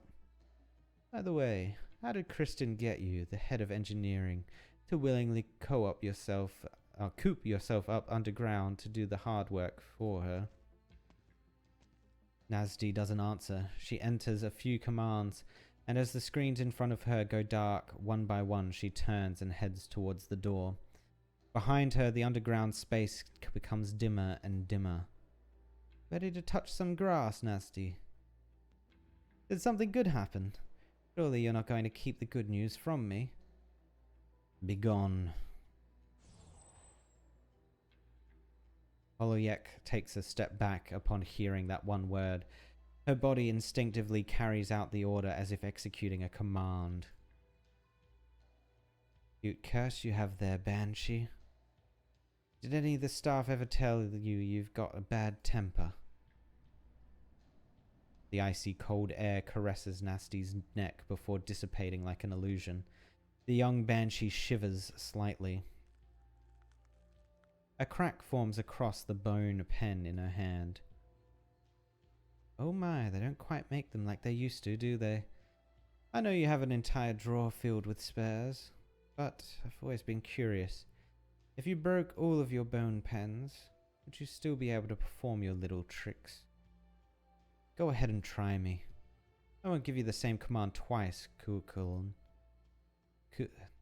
Kukulkan. I think that's how you say it. Kukulkan. Fine, fine. Are all banshees as much of a stick in the mud as you? Don't pass up on this rare opportunity to get some fresh air. If you're afraid of the dark, I don't mind keeping you company partway. Before the banshee can speak again, Holoyek nimbly disappears behind the door. The darkness lingering within the air trembles violently for a spell. Then Nasty finally lets go of her words. Ugh. I should go pick her up.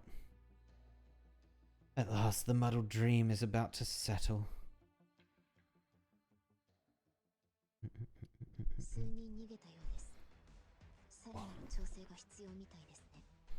It's Iris Alter.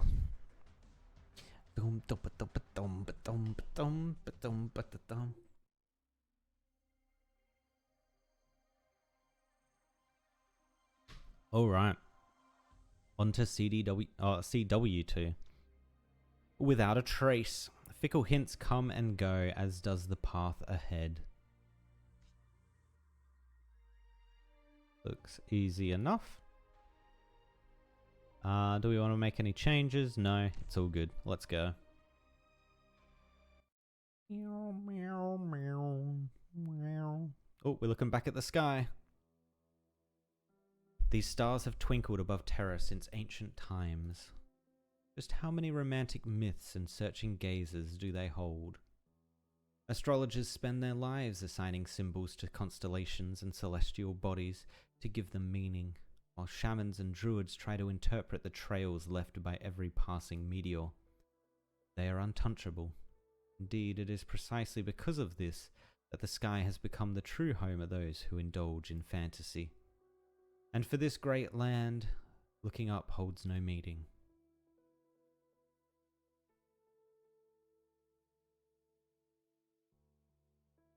I'm actually going to turn on the aircon. One sec, I'll be back. It's getting...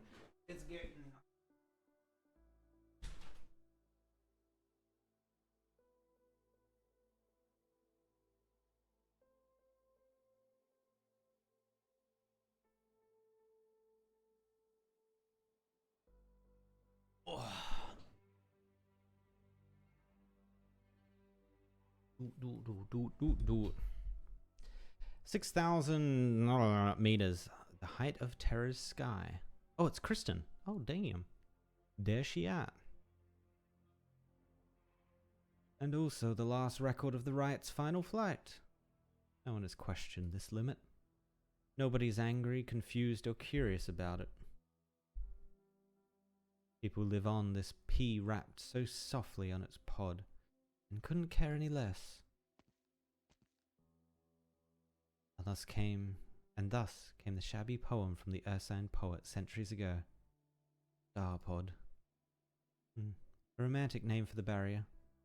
I've read through every paper related to the subject of barriers, those sloppy theories formulated by Victorian and Lithuanian scholars. Analysis on pressure in space, theory on density differentials between the barrier and outside matter. Old, outdated, and full of holes. Those Colombian academics announcing their pioneer's spirit merely tinker with that garbage. Then you get the occasional novel theory put out by younger scholars in academic journals. They spend way more energy getting tenure and research grants than looking at the sky. Oh, by the way, the test platform we launched the other day has already fallen back to the ground, due to the same old problems with the barrier. Sudden change in basic aerodynamics, massive disruption to the originium zone, and extremely rapid decay of any exogenous power. What about the result of the data analysis from the transmitter? The fact that the readjusted ones are solid. I've also already laid out all the energy cables and connected them to the port you mentioned previously. But, Kristen, you're well aware of just how much energy you'll need for this. The theory is sound, however, there won't be a problem. Alright? The test platform's crash landing has caused us some trouble, and the military is burning with anxiety over your disappearance. Kristen, whatever their next step may be, death might be the most merciful outcome. I wouldn't even consider that a price to pay at all. Nazdi, do you like stargazing? No. Staring at something out of reach just makes me feel empty. Yet sometimes the unreachable can become a signboard for you. You're indeed right on one thing. Death is only the most merciful outcome. Then I hope you don't die before giving what you promised control. You should be more careful. Thank you, I will.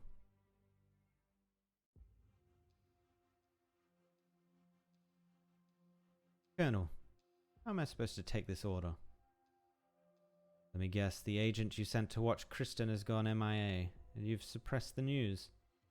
Your superiors aren't worried about your agents being silenced by Kristen, but rather they might have signed on with her and betrayed the country. And they're probably even wondering, have you betrayed the country too? No matter. It's no wonder you've been racing to find Kristen. My last tour was in Bolvar. In the late 40s, the coalition government backed by the DoD, was bumbling around like toddlers in its own jurisdiction, and our intervention policy for the Bolivarian Civil War was deemed a failure. The DoD's rep had fallen so low in the eyes of our people, the general even handed over control of the armed forces. The DoD needs ARC-01 to restore its image and regain the trust of the people. And I also needed to prove myself worthy of plucking the General's medals out of the dust. So yeah, it is my last chance. But you can lay off the clownery for now, Ferdinand. Come on, Colonel. Who are you even trying to fool with all that? Isn't enough of a reason for the DoD to go so far? And definitely not enough to stake your life on it. Hey, don't you always brag about being as smart as Kristen? Why not use that clever scientist brain of yours and figure it out? Not like you don't know a thing about Kristen. Surely you ran a thorough check on her before handing the project over. The situation is pretty bad. There's definitely a contingency plan at work. Your reactions have been abnormal anyway. If your people haven't gone crazy, then it only comes down to this. Kristen isn't the actual reason. Oh, she's just a fuse. Ferdinand suddenly looks up at Blake, his eyes full of astonishment. He has come to a conclusion he can barely believe himself. You didn't meet the Vice President to talk about Kristen. What you wanted was a mood. The Wrights were a pair of lunatics, squandering the nation's tax money on ridiculous notions like challenging the sky. And all they gave back to the country was a little lunatic by the name of Kristen Wright. Oh, so Kristen's the kid. Okay. I thought Mule Sice was the kid, but I guess both of them have had their parents killed or died. Ferdinand, I respect men of your caliber. Usually it's your type disrespecting the nation. Am I wrong? I can't imagine the meteor that fell from the sky having any motive beyond an attempt to provoke us. The most generous motive I can imagine is her selling the data to another country. She holds a weapon capable of seriously damaging a nomadic city, and the military handed it right to her. Or the worst, she actually wants to avenge her parents. She wants to point Arco 1 right at DC. She plans to destroy the Columbia that, in her eyes, treated her parents so unfairly.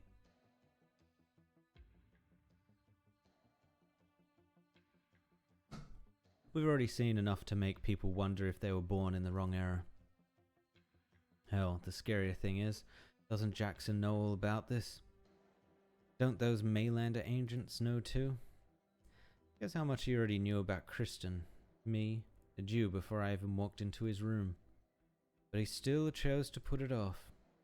I won't sugarcoat it. From the moment he lost Bolivar, the coalition government has spared no effort in suppressing the military. Our current state of affairs is, to them, an excellent weapon. It doesn't matter if Kristen is exacting revenge or betrayal. What's important is that this is the scandal for the DoD. And the losses brought on by it seems to be an acceptable cost to them. You want to be a part of that cost, Ferdinand. Do I even get to choose? If you didn't figure it out just now, you might have. So you can, 1, use your connection with me and just wait till we've recovered Arco 1, when the military would coincidentally be hiring a new scientific advisor. Or 2, die here with me and be swept into the trash can of history together. Ferdinand stares at the soldier before him, confirming he's seen something in the man's eyes. Whether pure banter or a real crisis, silence has connected the two. I get it, Colonel. The Vice President has already broadcast live to every citizen that Columbia is about to enter a new era.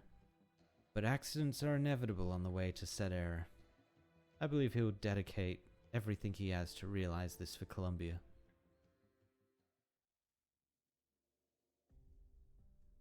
You have a smoke grenade? Is that what that is? No, it seems too big. She's got 2 of them. Interesting. That's the situation over there near the Triton factory. The parts regarding Kristen are just my own guesswork. Judging by the military's response, that seems to hold enough water. A super weapon that the government hopes to use to reassert power, or Kristen herself having other plans. Trimonts is indeed working on a secret mega project using energy at its core, with an unimaginable destructive power yet to be scientifically tested, and it's nearing completion. That's what I'm worried about as well. Saria, has there ever been a mass blackout in Trimonts? Never. Trimonts has separate power grids for residential and commercial use, and each of their power reserves alone is enough to allow all the facilities in the entire city to operate normally for several months. Moreover, Trimounts has a booming technology industry with dozens of companies dedicated to developing new forms of energy, and nearby mobile industrial platforms regularly borrow energy from the city. As it looks out the window, the skyscraper in the distance with its gigantic glass facade frames a billow of clouds, its surface crystal clear like a leaf full of dewdrops. Indeed, it is just a leaf. Her gaze expands and the building quickly disappears into the nest of countless skyscrapers, exhibitions on science and technology interspersed with expo halls and other specialized buildings scattered around at random, like a bacterial colony in a forest. But as she raises her head, the vast sky dwarfs the city, and Trimounts is only a leaf. No matter if it's a super weapon ordered by the military or an unknown object that Kristen has other plans for, the amount of energy and precision required for the Horizon Arc project is beyond the scope of our imaginations. Energy consumption and navigation accuracy are issues that must be solved. So you're implying... I don't know how the Colombian military has assessed the situation, or how Kristen has pulled the wool over their eyes. Even if she were able to solve the issue of precision, my judgment is that it cannot support energy concentration on such a scale, even if you use all of Trimount's energy reserves. Once you start such a huge project, it should drain Trimount's energy in an extremely short span of time, like stuffing a giant sponge into a glass of water. Even if Kristen's talents and vision were far beyond the present, the current state of science and technology should not be able to realize such a concept. But she is by no means a simple mad scientist indulging her delusions. Unless she has already solved this problem.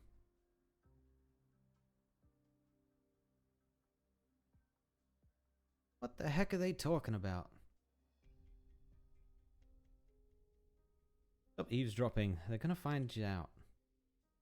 Gotta be about the factory that went kaboom, right? Daria looked kinda serious. Does this have something to do with Rhine? Doctor, is Silence in Trimounts too? Can we bring her here? Doctor, why are you frowning like that? Oh, I get it. You still blame Calzit for bringing Rosmontis and me here. We decided to come on our own. I've been here before. Can even be your tour guide. Rosmontis, you're looking at the letter again. Are you okay? He invited me to come back here. The feline gal is still holding that thin envelope in her hands. 5 minutes ago, she opened it and quietly read the letter again before stuffing it back inside a minute ago. She lifts her head up to look at you. Doesn't seem to be any particular emotion in her eyes, but you notice something unmistakable nonetheless. She's trying to comfort herself, almost like she is trying to smooth out a small, wrinkled piece of paper under the school desk without attracting anyone's attention. You can feel that she is confused, maybe even in pain. I forgot again, Doctor. Can coming back here help me remember what I forgot? What did I forget? I should have written it down. Sure, I know. Rosmontis, well, why don't we take a little nap?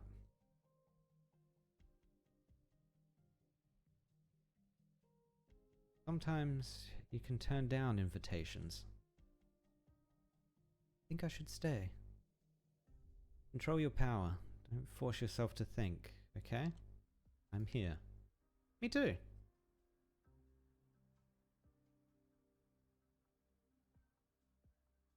You have the data I need. We have a little time to spare, but these should help. The energy sections project and construction plans and reports from the past 10 years. Energy and Originium Arts sections experiment records. The scientific investigation section's expedition reports and data archives. A lot thicker than I imagined. Their position within Rhine Lab is rather unique. From the cooperative perspectives of cost, performance, and efficiency, their contributions to the company are negligible. They shouldn't even be one of Rhine's 10 sections.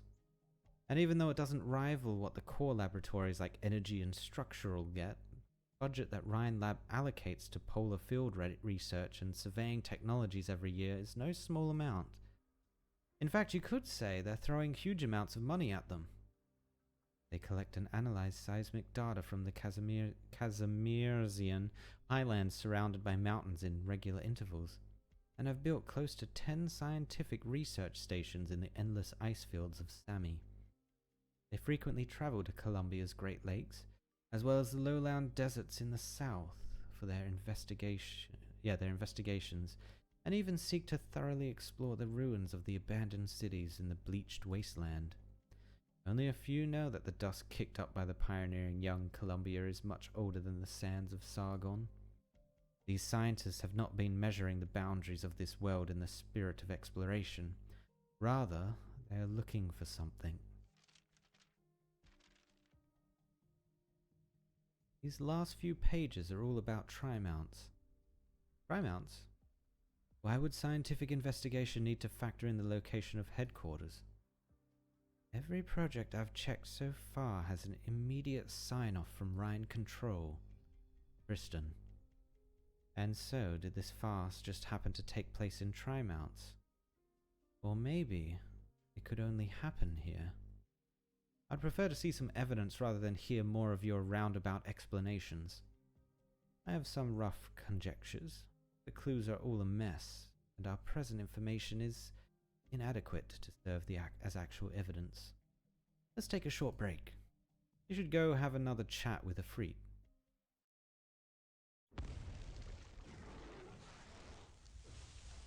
What? Why the hell did she... What? Get down, cause it... Oh, okay, it was an explosion somewhere else. I was like, what? Why? Why? How is it? Does it fit? The new suit the original art section developed. I made a few adjustments and it should fit you okay now. I'm sure you know how to test out the new drone equipment? Yes? Come here, let me help you put the contacts in. Okay. That'll do it. Stand up and take a look around. Oh my god, she's got a new outfit. Great. You're like a completely different person. How are the contacts? Oh, she doesn't have to wear glasses anymore. Big pog. Not quite used to them yet. But it's nice to go without weight on my nose. I have to say, you look sharper without your glasses. I'm sure your friends will be shocked as soon as they see you. I'd rather surprise them another way. Such as? Say, my personality. You seize the day and work toward that. Don't underestimate what a little makeover can accomplish. I'll try my best. Besides, the lockdown isn't going to end anytime soon. The soldiers stopped you once and it won't be easy to get around now that they've seen you. Get a makeover and upgrade your equipment while you're at it. 2 fowls with 1 stone. Thank you. It doesn't look like anyone's been here the last couple of days. You came to District 13 for a reason today. I actually bought this as a vacation home, but with how busy my workers have been lately, I haven't had much time to rest, HR Director and all. I just located a transmitter from Site 359 near the scene. Are you here to recover it? What does transmitter have to do with the Triton factory explosion? No, Dorothy wouldn't need a low-level researcher like me if you were already on the case. Ferdinand is out of the picture, but maybe there are other sections who want transmitter for their experiments. I also saw Saria there. Just how many Rhine Lab personnel are involved in this? You're asking too many questions in one go, Silence. And unfortunately, I can't answer them. You should be well aware of Rhine Lab's organizational structure. The departments under General Affairs are only responsible for providing support to the scientific research sections. Originium Art, Energy, or whatever, human resource investigation has never interfered in any of their research projects. Never been a researcher myself, after all. My mentor told me stories about you and Control.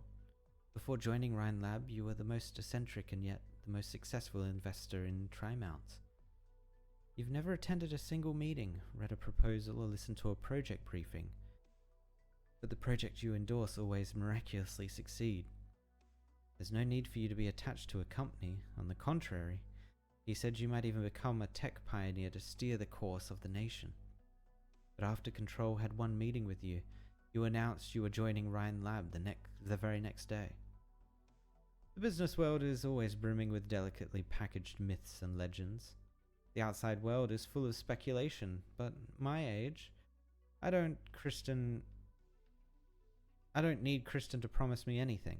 I only wanted to stay and watch her patch up a few regrets. Some her own and some mine. And, well, that girl, I'm not sure where exactly she is now. You performed very well at Site 359. You cleaned up after Dorothy and followed the trail all the way here to recover the transmitter.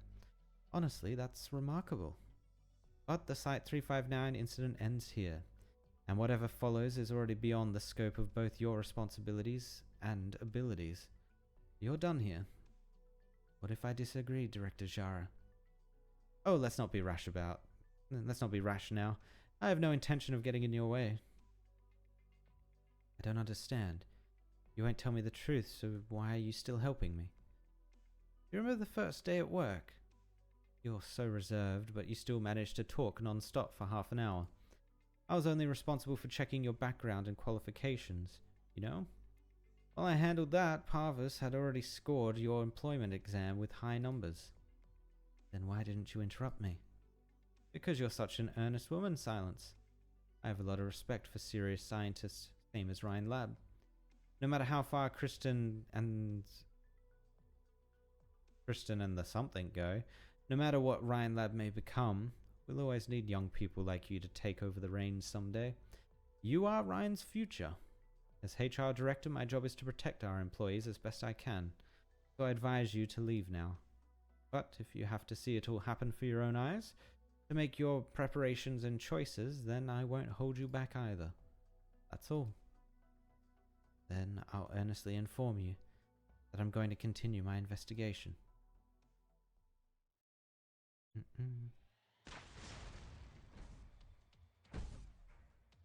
Oh, it's the robots again. Rosmontas! The very moment the impact force reaches you, you instinctively take the feline girl's hand. Evidently, she mistakes it for you being agitated about something. She relaxes her tightly clenched fist, carries you in her arms, and starts running away. At the same time, the fiery Savra girl dashes in the other direction, her flames howling. Get melted. Leave this to me. Rosmontas, you protect the doctor. I'll melt all these big metal things with my flames.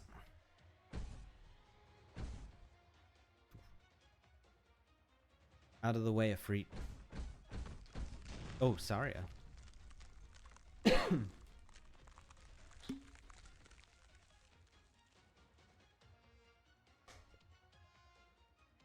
A shadow steps in front of Afreet. A thick wall of calcium crystals unfolds before her in an instant, blocking the power armor's onslaught. A burst of intense clashing fills the room, leaving a low, lingering hum in the air. Saria?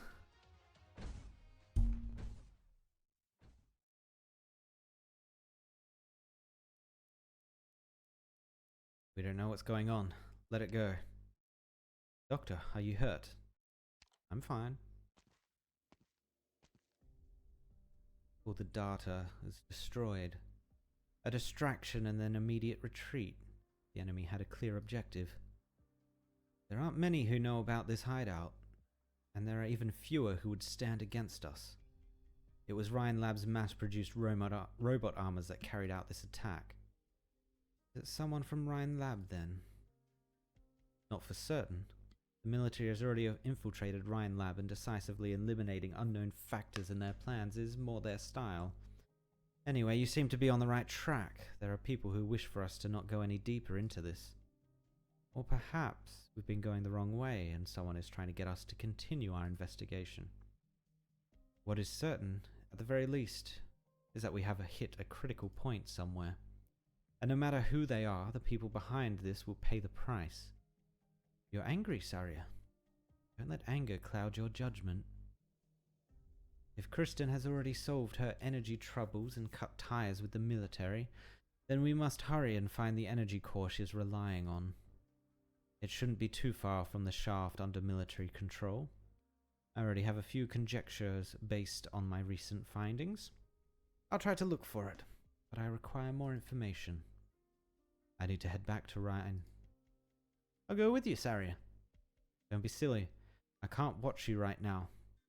If you're here, you can't leave Triamounts for a long time being. For the time being. You should spend this time with the doctor. Don't go anywhere. But the bad guys came up to our doorstep looking for trouble. Besides, I helped the doctor. You should... No. You did great. Be extra careful when I'm not around. Take care of the doctor and don't let yourself get hurt.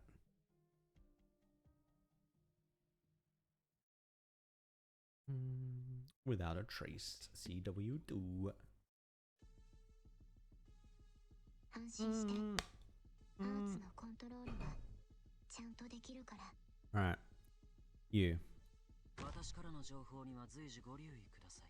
And then we'll probably drop him in the front. Because this guy has no block for whatever reason.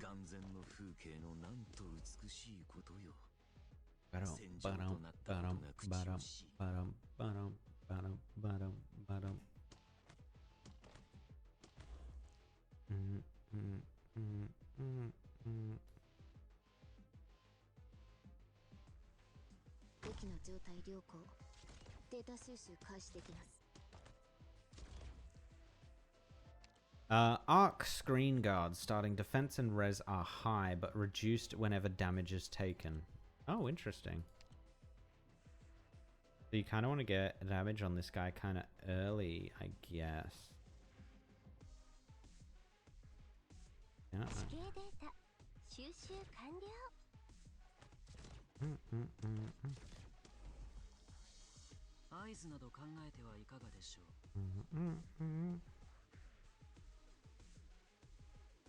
Actually, I wonder if it scales off the damage dealt to him or when he gets damaged. So if you had like a fast attacker, you could kind of take him down that way. Rosmontus. You can actually go here. Actually, no, I don't like that. You can go here. Yes, that's better.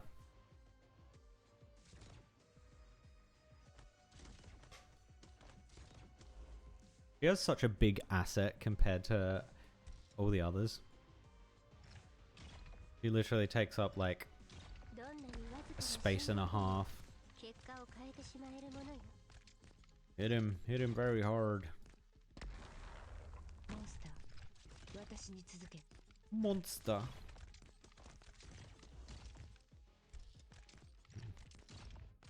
Oh, this guy's actually very tanky. Are we actually gonna have to get Monster out? We might have to get Monster out. I'm gonna put a tank down first. Boom.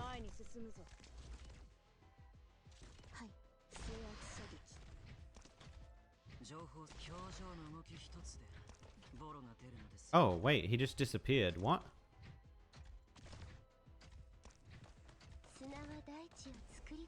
What's oh shit, I think she's dealing all the damage. Damn. That's crazy.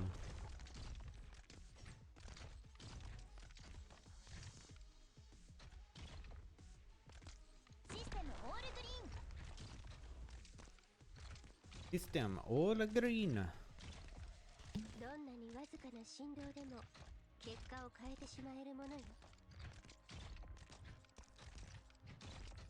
Wait, does putting them close together make the other one explode?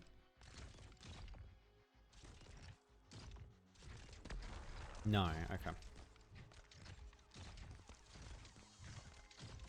So how is this tank disappearing?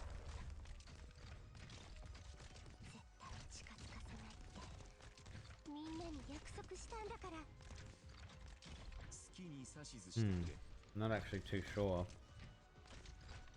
I think it must have been her. The 140% increased damage must have been insane.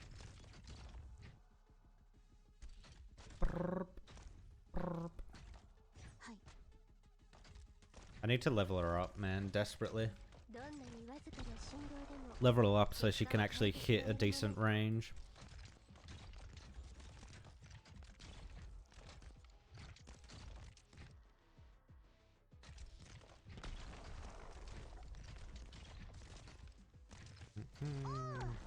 ターゲットが位置についたね。よし、ドローン起動。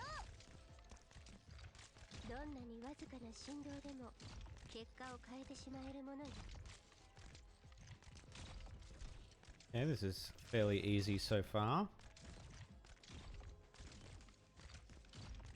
はい、出力が安全スキー Oh yeah, she deals insane damage. You might actually be really good to level up all the way. 絶対近づかせないって。 Just someone you can have there that just absolutely wrecks face. あなたのあなたが死なない。死なせないように気をつけて。 Brrrp.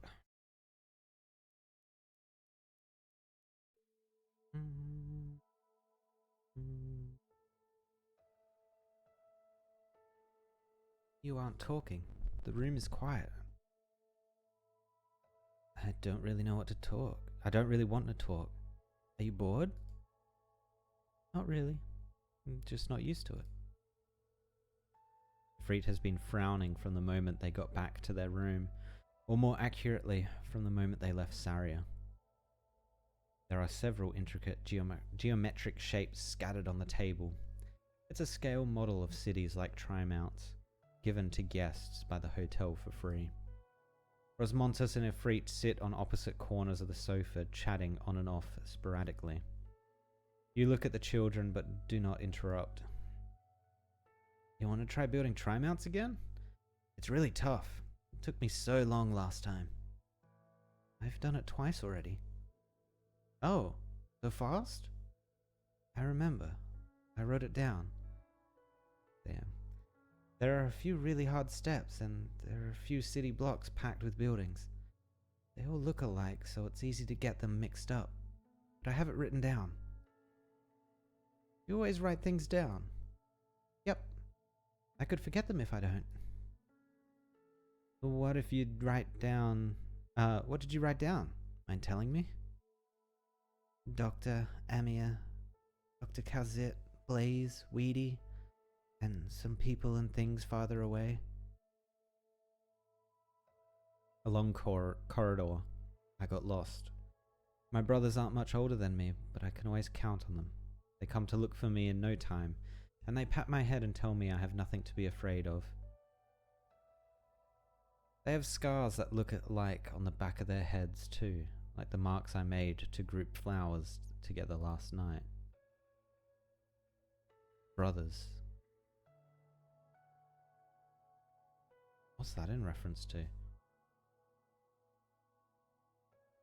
You don't look so good. Relax.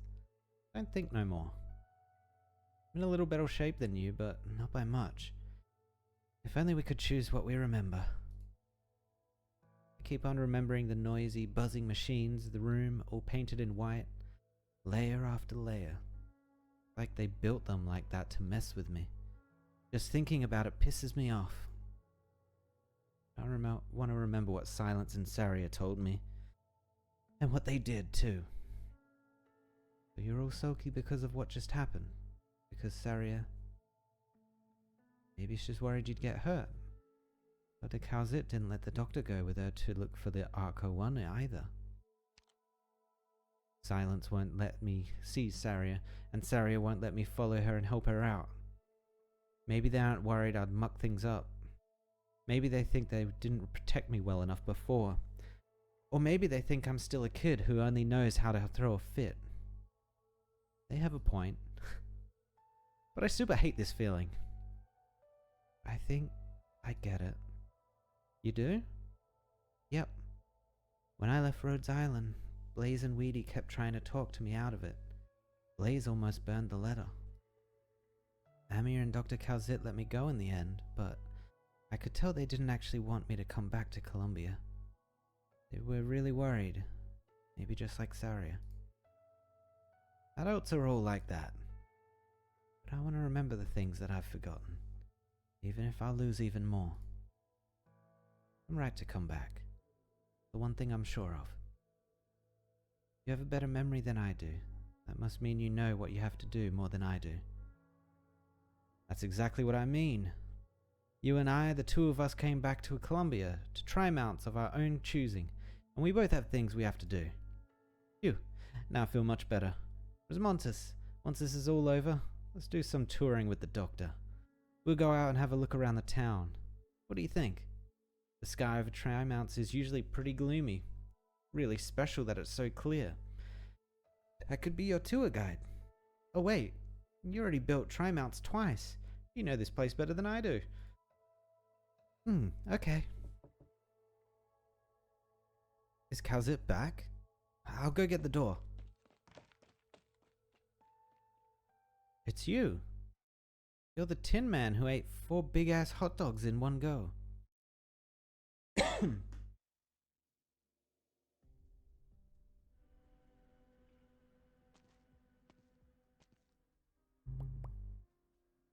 Finally made it out of District 13. I'll have to thank Director Jara for the new equipment. The drone's rotor is probably made of some kind of high-performance optical material. Its camouflage ability has increased greatly, and the surveillance range has doubled. Now, what next? Such an uncomfortable sound. This is my only clue.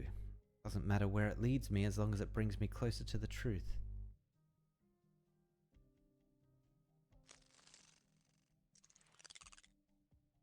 The transmitter's response has been growing stronger ever since I approached District 9.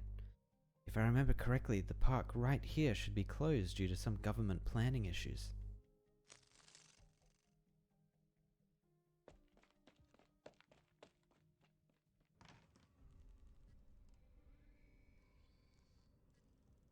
Irregular geometric shapes of silver float away slowly in the air, accompanied by the buzz of a high-frequency hum. It is another transmitter, but it seems to be slightly different than the one in her hand, and Silence could not make out what the specific differences were. An aged Caprenais in the middle of the room nods slightly, as if he had heard someone call him. The transmitter draws a huge arc in the air as it lands on his shoulder. Oh, I remember this guy. Long time no see, Silence. You look well. Silence pulls the excited transmitter back into her arms and slowly walks towards the other party. Professor, made it all the way here from Site 359. So much braver than you were before. But I never thought the man I found would be you. I heard you helped Dorothy. Very good. Ferdinand is too hungry for success, and Dorothy is an extremely obstinate woman. Things might not have ended as they did without you. You. I know you have many questions you want to ask. First, pass me that crystalline unit over there. Silence picks up the experimental instrument next to her, walks over to Parvis and puts it down where his finger is pointing. She connects the unit to the operating terminal's port, and Parvis is already seated in front of the monitor without even glancing at her as a slew of complex equations frantically calculate themselves on the display. Only when Silence stands up does she realize that he had given the order as naturally as she had executed it. I'm a busy man, but you've done very well to find me here, so I'll tell you whatever you want to know. Are you all using transmitter? Indeed. What exactly is it being used for? The transmitter is extremely sensitive to micro vibrations. It can receive and encode nerve signals, and Dorothy hoped it would replace traditional arts units, becoming a brand new medium that would allow everyone connected to it to be completely equal individuals. And Ferdinand intends to use its superorganism characteristics to manufacture super equipment that can accurately deliver weapons across vast distances. So you know everything that happened at Site 359? Parvis does not answer. Silence carefully observes her professor's expression. It is not as if he is not trying to avoid it or is bored by the question, but rather, it is not even worth answering at all. So if you knew about their research all along, then on whose side are you on? Dorothy's, Ferdinand's, or Control's? Or is it as my colleagues in the break room once said, the director of structural is an old goat with a permanent smile on his face who always chooses whatever is most convenient for him. I'm not on any particular side, Silence. I help them because both Ferdinand and Dorothy are hard workers, youths full of ideals and enthusiasm. Same goes for you. Whoever I don't support is due to their mediocre capacity as scientists, me included. We are unable to transcend this mediocre and feeble era. What about you? What do you intend to do with the transmitter? That's enough silence. It's that I'm unwilling to answer you, but I think it's meant to be, it's not that I'm unwilling to answer you, but this question exceeds your level of understanding. I have much to do and lack the luxury of time to tell you everything from the very beginning. Though you may stay, you are one of the best students after all. Soon we shall have the most ideal environment for our experiment, one that meets all our material requirements and catalytic conditions. So now we must prepare ourselves for it. It will be the most disruptive experiment in history, and you will bear witness to the birth of true greatness. It is neither short-sighted nor feeble. It will transcend every limit there is, and save us all from mediocre progress. This is the real and rightful promise of science itself. Pioneers at Site 359, the workers at the Triton factory. Professor, your research has hurt many innocent people. Will it harm even more? This is silence, silence. As scientists, we need only consider one thing and one thing alone, and that is how to accomplish it. That alone is more than enough to exhaust us. Parvis is speaking very calmly. More precisely, he even sounds a little distracted. The equation on the screen seems to have to do with the transmitter. Parvis never turns to look at Silence. His eyes are fixated only on the equation. Silence can tell very clearly what it is that she is feeling right in this moment. Anger. She clenches her fists. Oh, she getting angry. Is she going to do anything about it, though? That's the real question. I see. No wonder I couldn't get in touch with Saria or Calzit. Dr. Serpentine. I can task you with this matter all the same. I heard about what happened from the Calzit. It's been a long time when last we met. Speaking of, are you afraid of me because of the way I look? You've been staring for a bit.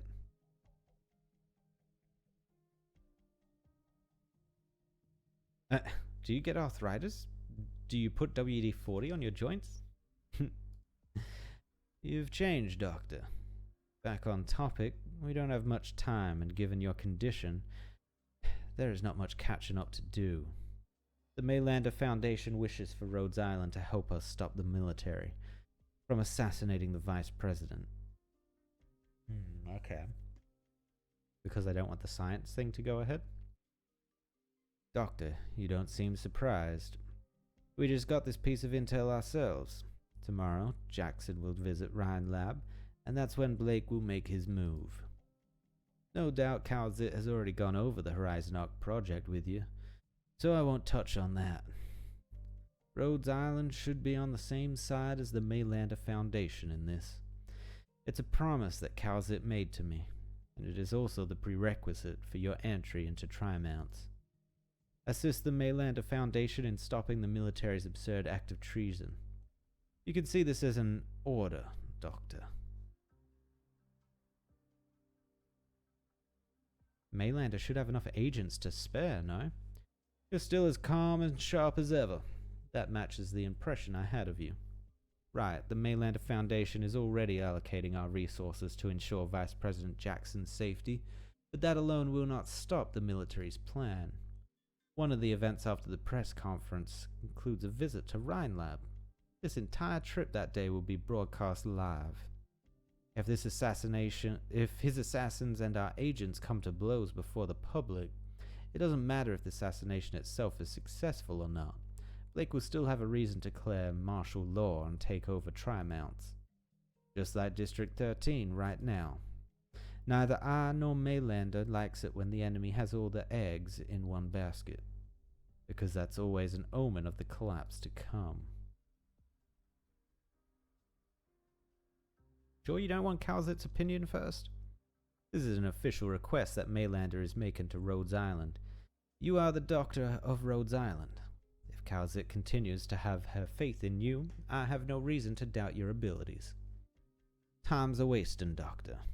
I hope you will cooperate with us well.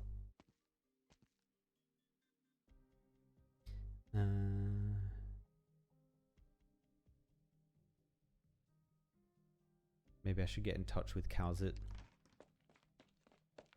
Doctor, let me and Rosmantis catch the hitman who's after the Vice President. You're a kid. You are a child. No. Calzit's still looking for the entrance to that Ark-01 thing, and Sari has gone back to Rhine Lab to look for data. Doctor, we have to get on this right now. Or are you still treating me like a kid, just like Sari and Silence? Wow, I just fell back into the Texan accent. Doctor, you've brought me on so many successful missions now. In 2 more years, I'll get to apply to become an elite operator. Oh, Rosmantis is already elite. Anyway, if you're gonna lock me in the hotel room, I'm just wondering what kind of mission I should assign you, Operator Efreet.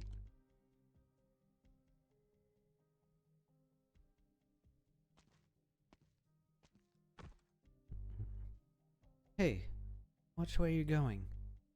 You're gonna get hit by a car spacing out like that. Oh, it's a passerby, not Silence.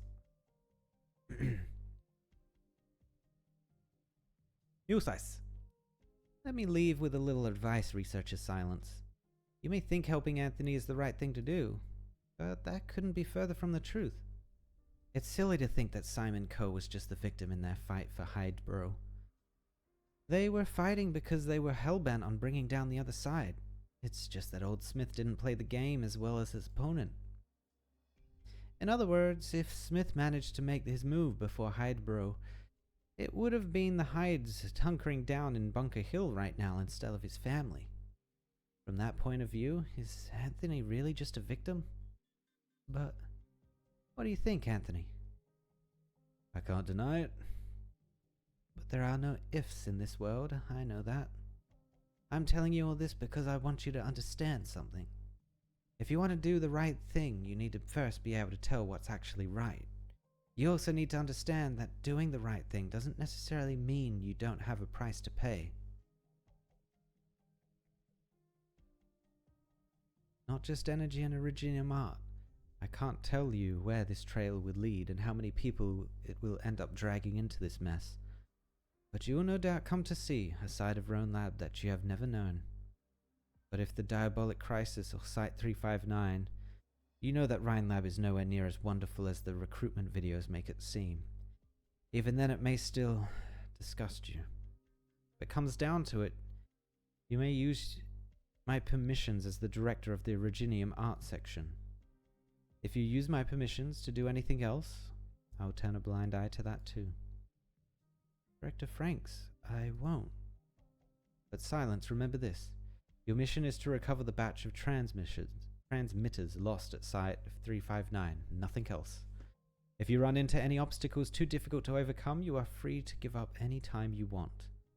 There are some things that, until you find your own answer, you have no power to fight. This is science, Silence. As scientists, we need only consider one thing and one thing alone. And that is how to accomplish it. That alone is more than enough to exhaust us. You're a lot more composed now, but your eyes are the same as back during Hayden 1. Angry over that sick child, criticizing me for those minor issues during the procedures and even blaming science itself. But as I have so often told you, many times in the past, only science can change what needs to be changed. It can advance an entire age, but its progress lies in the hands of a limited few. This is a natural paradox, Silence, and a paradox simply implies a cost. I've already given you the clues, but you've been waiting. You're wanting. But Silence, what can you do? You don't even know where to start your inquiries. After leaving Parvis's lab, Silence spends the next half hour walking aimlessly along the streets of District 9. She had followed the transmitter all the way here, but what should she be doing now? What could she even do? Stop her own mentor? Find control and beg for the truth from her? He was right. How could she stop anyone if she doesn't even know where to begin? She's angry, but anger itself holds no meaning whatsoever.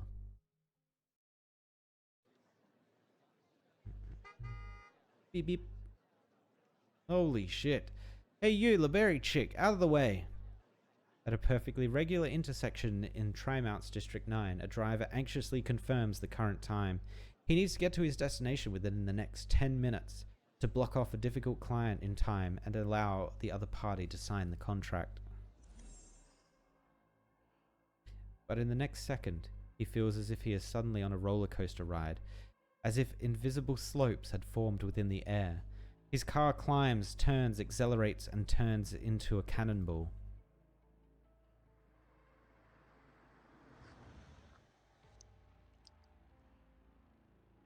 Water. Drops of water suddenly appear and chain the car's wheels to a halt, and the out-of-control vehicle seems to almost graze Silence as it slides past her, scorching the tarmac with a shrill sound. Half the road is completely drenched, as if it has only just rained. Are you okay? Sorry, I have no idea what just happened. Silence. Trimounts has a ton of cars on the road. You could get run over if you keep spacing out like that. Director Mulesice. Just now. I'm just passing by. Whoa, I just went into some weird accent there that was not Mulesice. I'm just passing by. You need to thank me. No need to thank me. You need to thank me. Demanding. By the way, when did you piss off that psycho? Knowing what she's capable of, she might have been more direct and missed with the air. Looks like it was just a prank she pulled while she was at it. What are you talking about? Never mind. Nothing that crazy woman does surprises me anymore. Huh. Silence. When did you change into this new uniform? The material looks great and it fits you perfectly. You look like a completely different person. I almost couldn't tell it was you. Speaking of which, I didn't recognize Iffy either. She got new threads and she's so much taller now. Afreet? What is Afreet doing in Trimounts? She's with Rhodes Island's doctor. The doctor is here too? Huh. I thought you two were here together.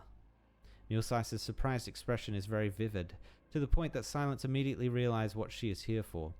There is no doubt that Mulesice is doing this out of kindness. The games that the higher-ups are playing are too dangerous, and she is trying to get this lowly researcher to stay away from Ryan Lab while this is going on. Hayden 1 Laboratory, Site 359, Triton Factory. Parvis, Dorothy, Yara, Mulesice. She has stumbled her way at this point. How many obstacles will she still have to face?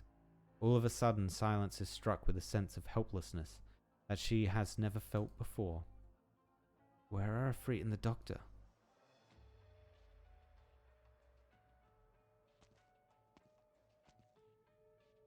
I was only going to have you make some trouble for Blake. Never did I expect you to follow the trail to get the old goat. The elf saved you, but where will she take you now? Oh well. Just a little birdie. No need to worry about her. Wait, was she actually just trying to kill her? Damn. What the hell? よくできたね、ドクター。よしよし。ありがとう。 Nice, Rosmontos.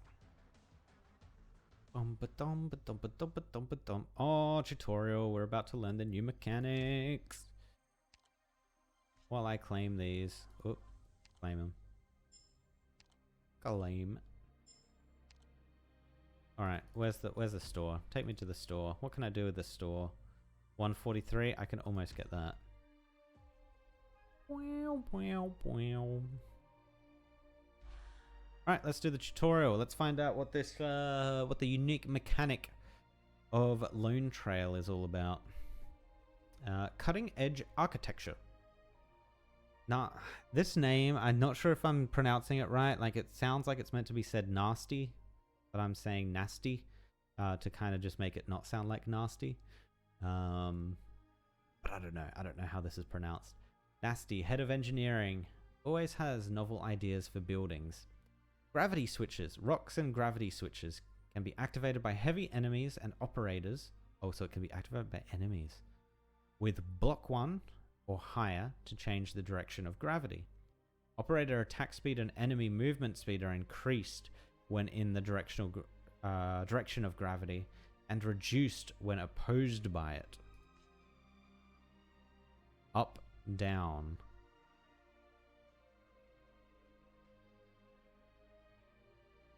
Okay.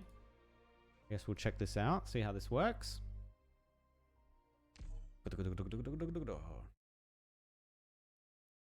Was old silence. これでよし。 What the hell is that? 許しません。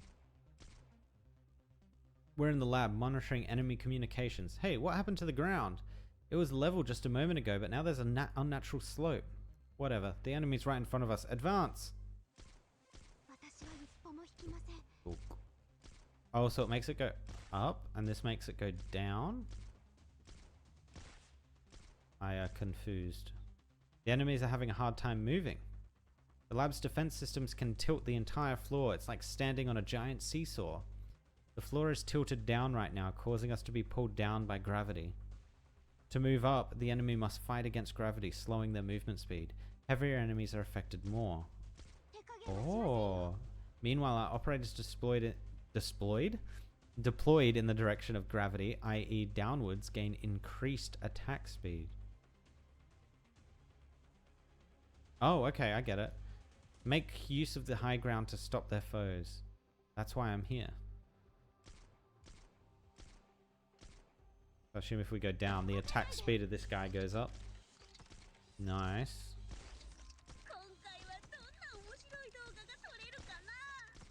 Okay, so this is kind of cool. Oh, he's standing on it. What does that mean? What did he just do? The floor's spinning now. The enemies are speeding up. What's going on? Analysis complete. An enemy with weight 3 or higher has stepped on an attitude? I think that's meant to be altitude. Up attitude? Maybe not. Up attitude switch, causing the floor to rotate and tilting it up. Enemies move slower up slope, but faster down slope. The effect on our side has also been reversed. On the other hand, operators with block 1 or higher can also step on a switch. I see, it's like a seesaw, falling toward the side that's stepped on. Exactly, step on a switch and delay the... Okay, leave it to me. Go! Flip it. Okay, this is cool. I like this mechanic. I hope there's a map that comes up that you can see through parts of it, so that when this rotate happens, you can actually see the floor, like... You can see the environment actually rotating. The enemy is going to step on the switch again. No, don't worry. When the switch is currently being stood on, the opposite switch is disabled. Ah, as long as we keep the switch on the bottom pressed. Cool. We just need to ensure Yato is safe. Perfect. Bring it on. If you're ever unsure which way to turn, this rock will slide along the inclination. Okay, cool. So we get an actual indicator as well. Oh, we probably should have placed her facing down, huh? Uh-oh. Well, that was a mistake. What are you gonna do, huh? I'm sure Yato will be fine.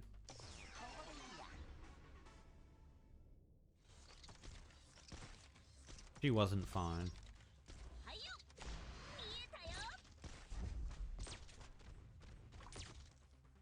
Wait, does he not count?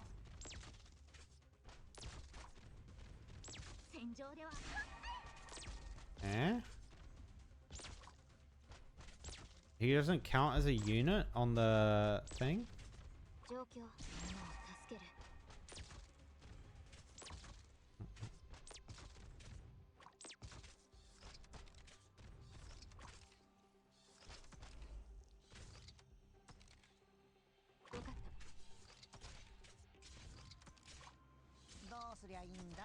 Okay.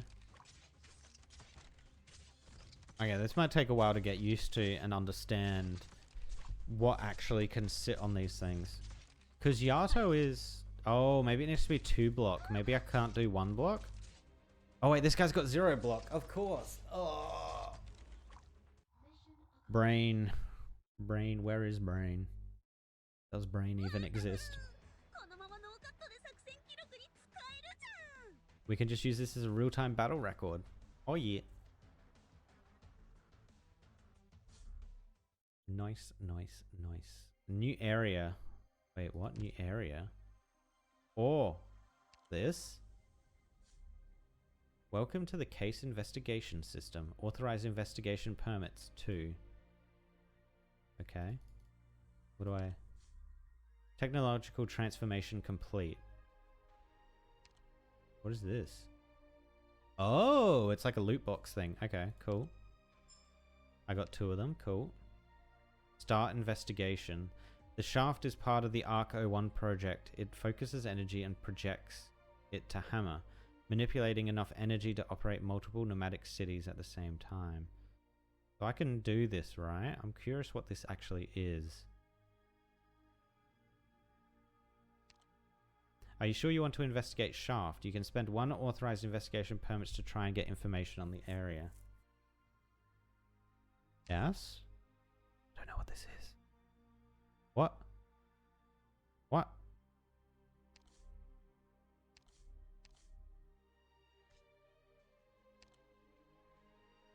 Oh, okay, so it's got a program. Oh. Oh no, I can go into it. Wait, what? I'm so confused. Alright. We'll do this chapter. But this chapter is probably going to be the last chapter of the night because I'm getting very hungry. I need food. I need food! Alright. So let's jump into it. Let's have a look. What do we got? Okay, so the first actual map with this mechanic going on, and it looks like it tilts this way instead of that way. Okay. Cool, cool, cool, cool. Cool, cool, cool, cool, cool. So we want down. And then all our people facing to the left of screen. I think? Wait, hold up. Oh, no, it is tilting that way. Yep, it is tilting that way.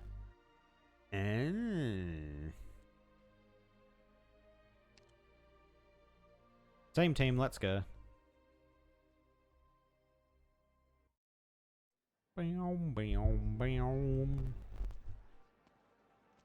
Hurry! All the headlines will be the Vice President's visit to Rhine tomorrow. The editor-in-chief will have our heads if we don't get a good photo. Wait, I can't find my press pass. What? You can't go in without it. Go find a good spot. I'll look for it.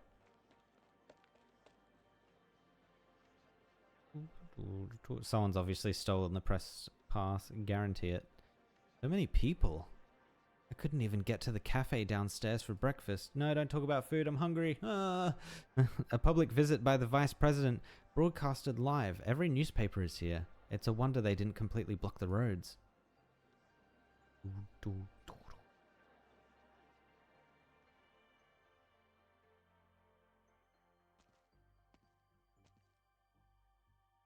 You see it, Rosmontus? What? First the factory, then Rhine Lab.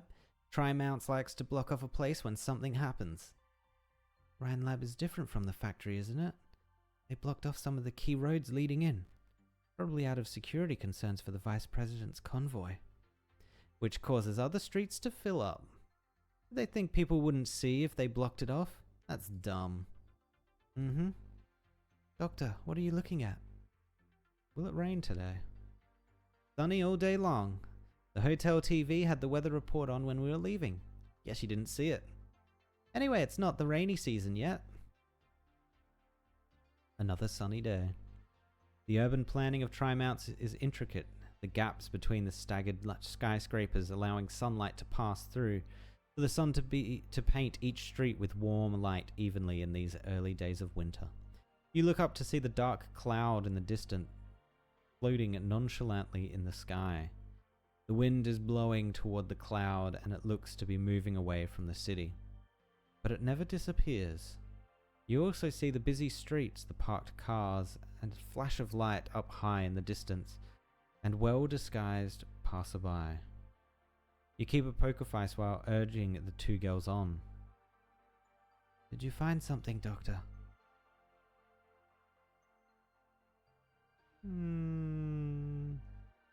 Could be Maylander Foundation spies.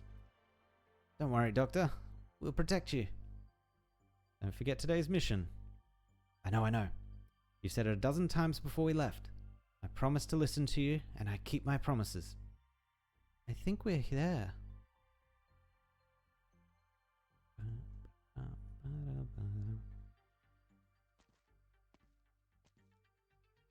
Dr. Serpentine, we meet again. As usual, I'm the one waiting. I'm a minute early. Ah, well, I got here before you. I got myself ready as soon as your message came in. This is your company, after all. Well, this is what you asked for. Plans for the Rhine Lab building. And visitors passes for you and your young assistants. I called in a few favors to get you clearance to most of the building and data. Today only. There are lots of hidden spaces in the building, both above and below ground. My tip is to have someone focus on the underground. What about you? I have to accompany Mr. Vice President on his Rhine tour, of course. Kristen's not here, and we're missing a few section heads. Can't have anyone else calling out. I'll give you a big personal thank you when you're all done. Oh, it was a clone. Always clones.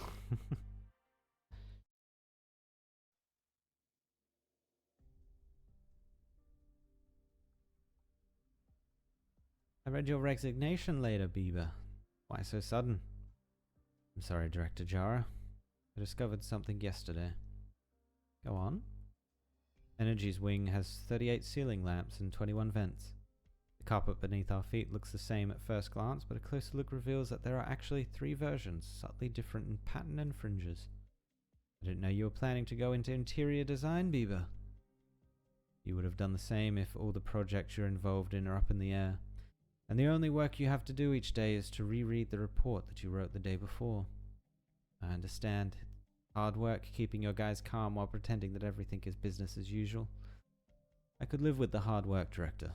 The labs have always been relatively independent of one another, and research is modular. Everybody goes about their own business. Even if something happens to Site 359, even Ferdinand quits unexpectedly. At the lower levels, people don't know much and believe this is no different from any number of research accidents that have happened before, the kind that every tech company deals with every now and then. But I know this one is different. Control has virtually vanished without a trace, and Ferdinand suddenly resigned. Every day is like sitting on a fire. Been no formal change of leadership in energy, no one to tell me what happened or what I should do. Now the Vice President is touring Rhine. It makes my stomach seize up when I walk into the lab and see the excitement in everybody's eyes. So you talked to Volvit Koczynski's headhunter, Sonia, right? Yes. I'm not reprimanding you, Bieber. Your position at Rhine Lab allows you to see more than the average employee, but not the full picture. It's normal to feel anxious. Your responsibility falls on me. I asked you to keep things calm in the energy section, but neglected your own emotional needs. Not your fault. Just weakness on my part. How do you think the Vice President is making this sudden visit? I don't know. But he'll find out that the press conference that he held a few days ago has to do with us. Really? All I can tell you for now. How about this? Take 1 month off.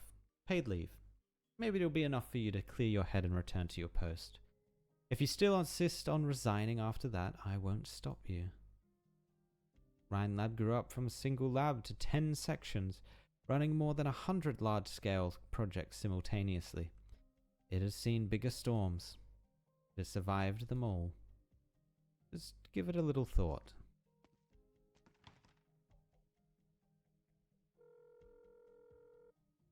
Sorry for the trouble, Sonia. The staff need a way to vent in times like this. Bieber's should be the last one.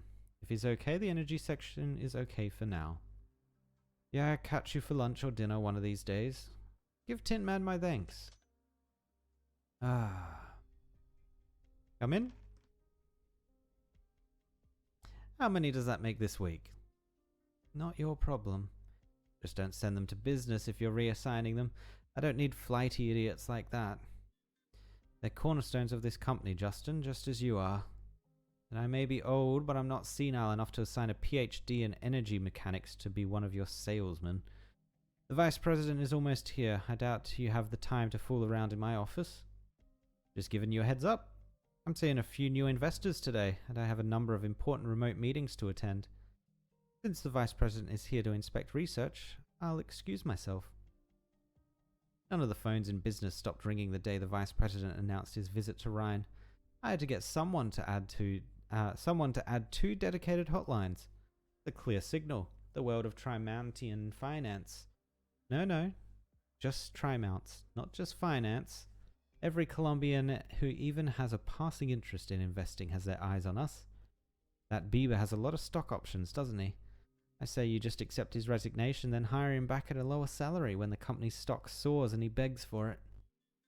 Rhine Lab is not a stock market toy, Justin. Now that is hurtful. Mayor Benjamin, Councilman Chris, Deputy Phil, Commander Colette, even the Chief Justice. That's just a few of the people I'm talking to today. Could Kristen have kept playing her hide-and-seek game with Blake if I hadn't continued to sweet-talk all these friends? You utilize a lot of resources. Just doing my job. And one correction. I'm not a cornerstone of Rhine Lab. A cornerstone exists for other people to build upon. I don't have the same loyalty to Kristen as you do. I chose her and Rhine. I helped her because I wanted to take control of my own fate, of everyone's fate. This isn't a game. Ah! Turns out it is. Oh, the president's here. News from Maylander? Yes, sir.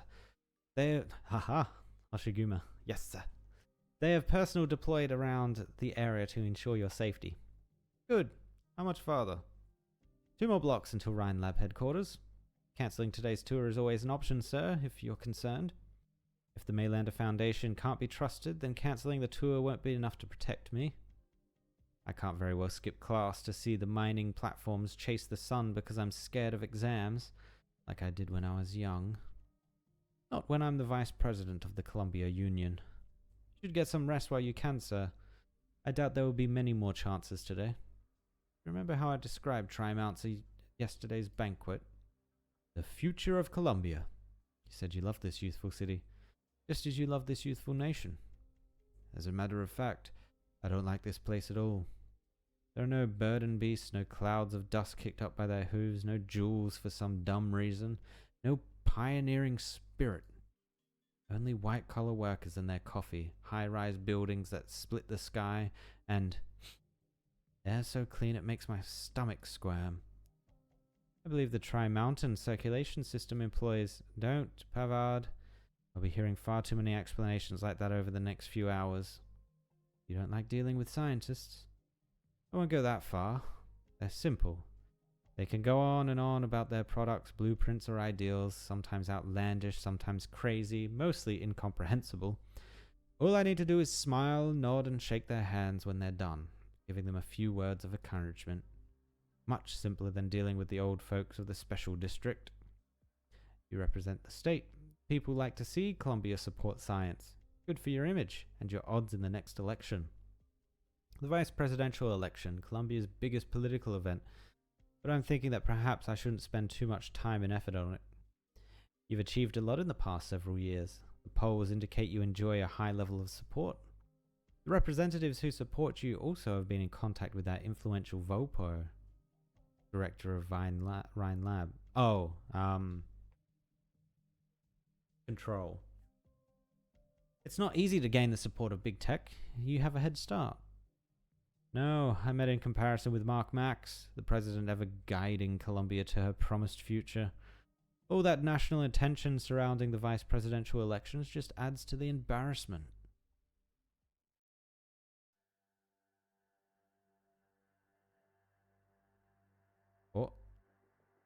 What is this screen showing? The cargo passageway behind Rhine Lab. A little to the left, zoom in. Good. Now there shouldn't be any Z zones. The soldier is nervous as he operates the equipment. The colonel has been standing behind him for some time now, his brow furrowed. The 5 blocks around Ryan Lab headquarters have been all placed under surveillance. Many figures are moving on the screens, key areas have been blocked off, but there continues to be a considerable crowd nearby. Of course, the crowd also provides good cover for their operations. The soldier scans each monitor, not daring to even blink. What's the situation on the ground? All undercover and support units are in position. Good. Where is Ferdinand? He's on the phone. The phone? Yes. Should I summon him? Never mind. No need to tell him.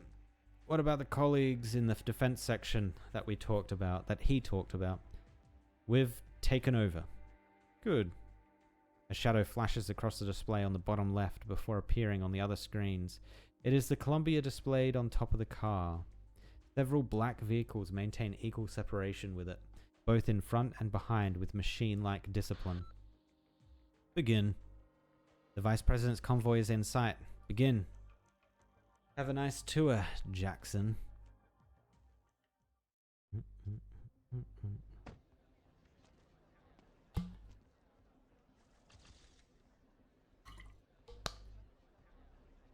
Mr. Vice President, there have been reports that Triton Factory explosion in District 13 was linked to Ryan Lab. Is your visit to Ryan Lab at this time intended to dispel such speculation? Excuse me?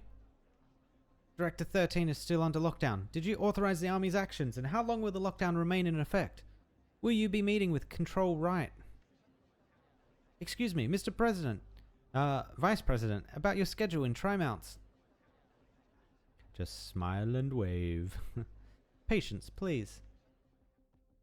There will be a press conference after the Vice President has concluded his tour. We have set aside a space to accommodate members of the press. Please follow me and refrain from disturbing other staff members in their work. Yes, herd them away. There's no one else? Damn. Shut him up. Wait, what? Look at that, hiding weapons in recording equipment. Search him and make sure he doesn't have anything else on him. There's a discrepancy in the documents. Find a way to check the credentials of all the reporters in the press area. Be discreet. Damn. I got this one. No commotion. Damn, so there's like insurgents. Lost contact with A1, A2, A3. Have all our locations been compromised? HQ. Need immediate instruction on whether to continue operation.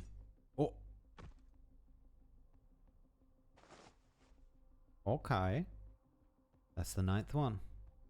If you're used to dealing with terrorists, you know a thing or two about planning a terror attack. Report. All potential vantage points within sniping range of Ryan Lab have been secured. We've neutralized 9 snipers and 11 disguised assassins. Continue to monitor the area around Ryan Lab. Roads, vehicles, pedestrians. Leave no stone unturned. Roger. The Vice President has entered the Ryan building. It'll be difficult for us to deploy directly inside the building. Do you intend to be on scene personally? No. I got a message from a colleague. There's somewhere else that I need to be. Share intel with Dr. Serpentine of Rhodes Island. Follow any orders issued by the doctor. Acknowledged.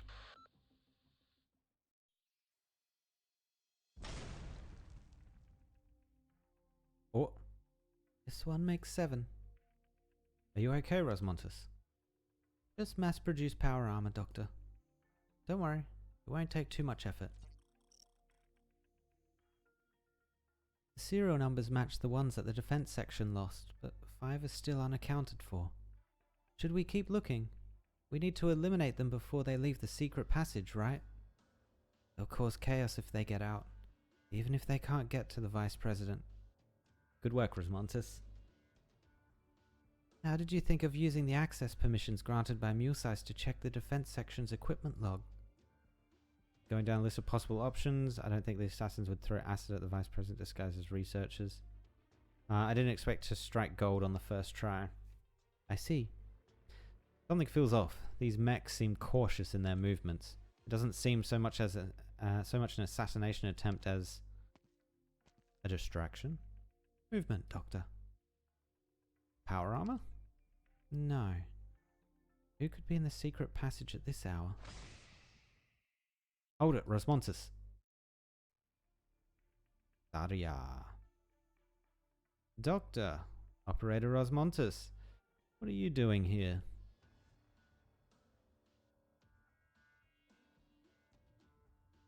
I see. Sorry, Doctor. I've been maintaining radio silence because I had infiltrated Ryan to retrieve data for Calzit. As for Calzit's whereabouts, I have no idea either. The remaining power armor. I destroyed 5 before running into you and the Doctor. That makes a total of 12, which matches the number that the defense section lost. And so I went to find someone. I'm guessing the feeling of being dragged out of a suit of power armor is not something you want to experience again, Reggie. What orders did Ferdinand give you? He only wanted to borrow a few suits of power armor. Ferdinand can't be trusted. What about you? How do I trust someone who repeatedly ignores the rules that she set? Showing up at Rhine whenever she wants, who abandoned all her responsibilities? He took over defense when you left. He paid our wages for the past few years. He remembers our names, our hobbies, even gives us gifts every once in a while. Ferdinand may have been an asshole. But I have to say, Director Saria, that asshole paid our bills. The Vice President is still inside Rhine. You know the consequences if something happens. We must check everything that Ferdinand may have touched. Just the 10 suits of power armor. You have my word. 10? I destroyed 7. Saria destroyed 5? That's impossible. Ferdinand only borrowed 10. I watched him enter the commands myself. What kind of man is Ferdinand, Saria? Proud, arrogant, thinks himself better than everyone else. But if there's one thing that sets him above other people, it's that he actually puts his boasts into action. Unless I'm mistaken, I don't think those 10 mechs are for assassinating the Vice President. What?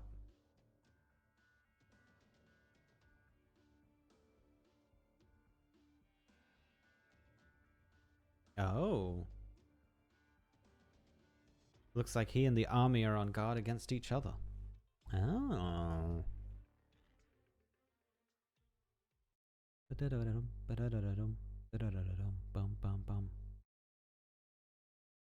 Front stage, backstage. Alright, so we need to put someone here. Someone tanky here. Can we get Saria out in time? Probably not. Oh, no. Oh. You know what?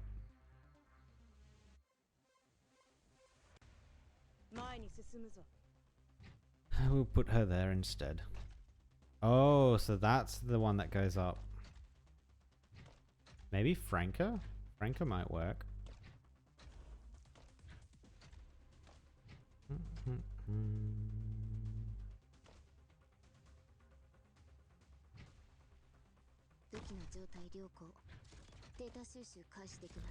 Dopa, dopa, dopa.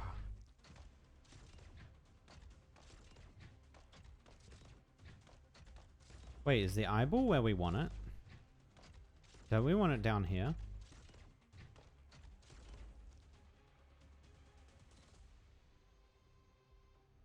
Why isn't it rotating it? Oh, is it because it hasn't been rotated yet? That one is active? Okay, I see what we need to do. I see, I see.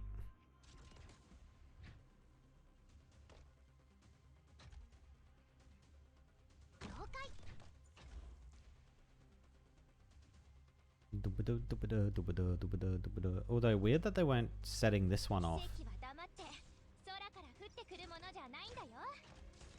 Also, I'm not facing these guys in the right ways to take benefit from this anyway.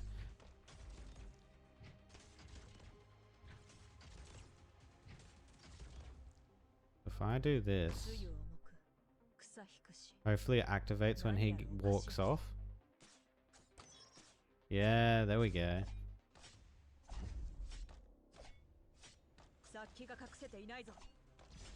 And then we can attack speed up Rosmontis.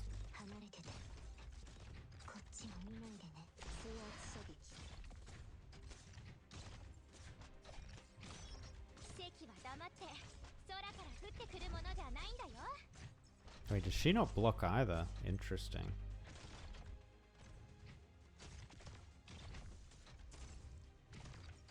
Kazit, I need healing. Kazit, heal me. モンスター、私に続け。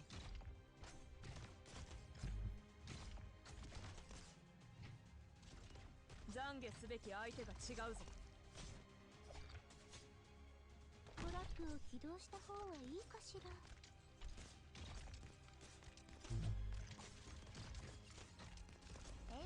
Oh, I need to play someone here actually. That would be the pro play, as they say.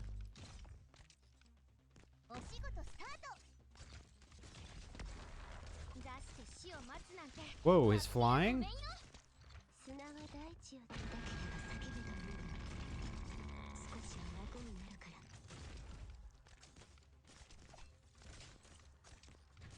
Oh, can she not target? Oh no, she only targets her ult, right?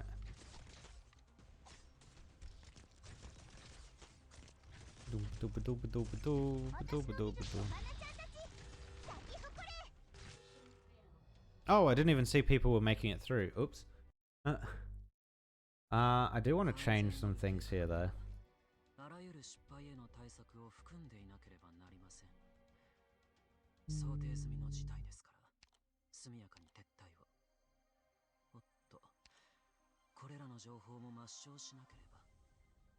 No, she does have 2 block.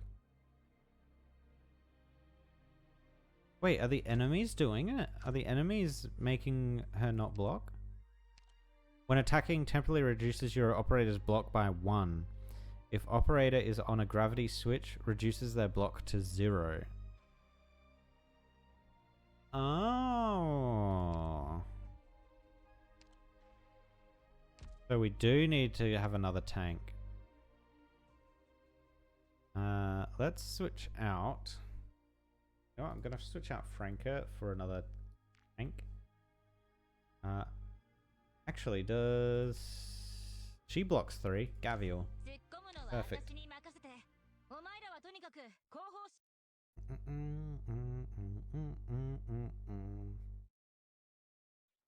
Front stage, backstage.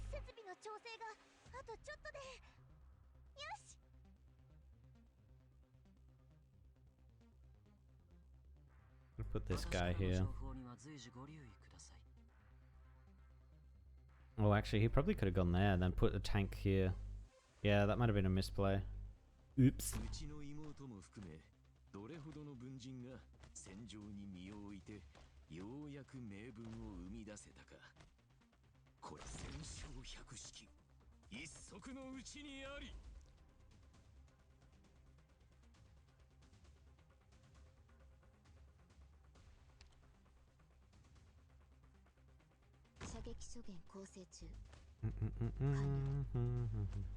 Yeah, before he's block 1. Oh my god, he is block 1. It makes me sad. No.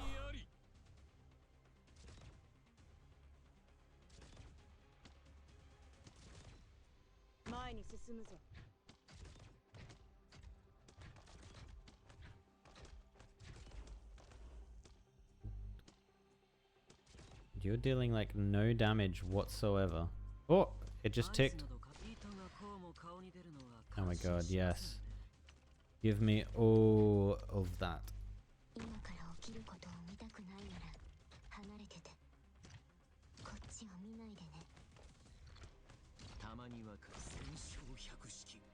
Not quick enough. Ah! Oh boy, oh boy, oh boy, oh boy. Do this.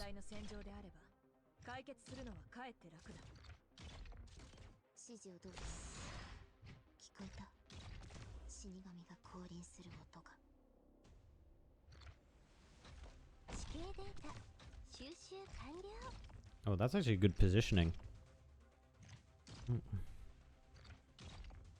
Look how slow these fools are going.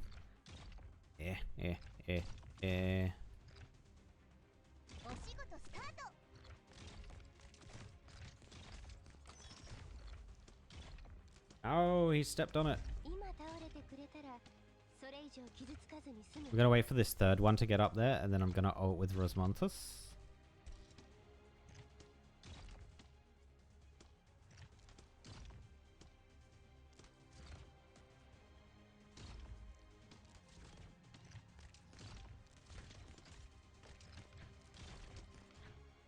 Oh, do these actually take up a slot? Oh, I think the bombs take up a slot. Oh no.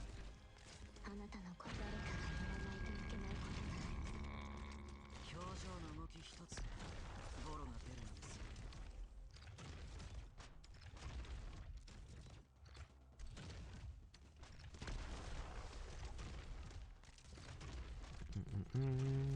どんなにわずかな振動でも結果を変えてしまえるものよ。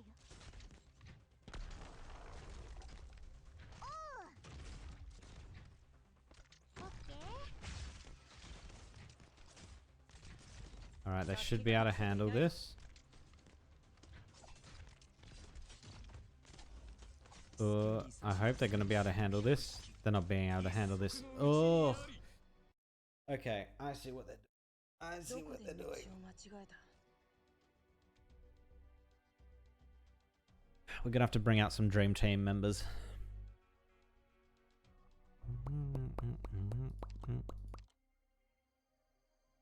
Alright, Chongyu, you're gone. You are not valuable to this team whatsoever.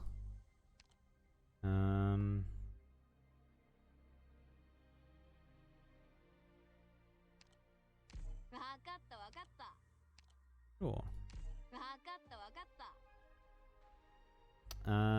Who else is kind of being useless for us? Who is... Oh, McGowan. Yeah, McGowan's not really working for us. Suzerain?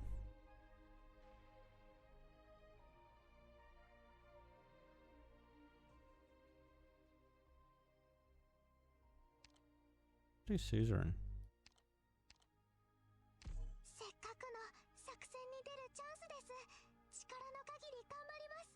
Puzzle's also kind of useless for us.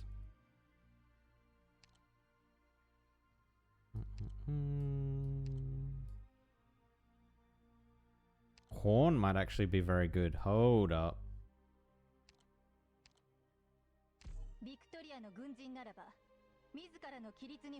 Alright, let's try this. Oh, we don't have any unit that generates us points. Should have just put Saga in. Saga is easy mode.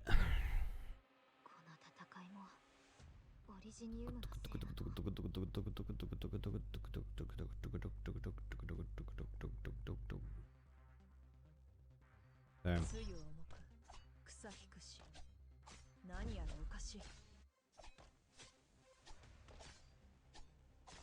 これが貴様らが悪事を働く理由か。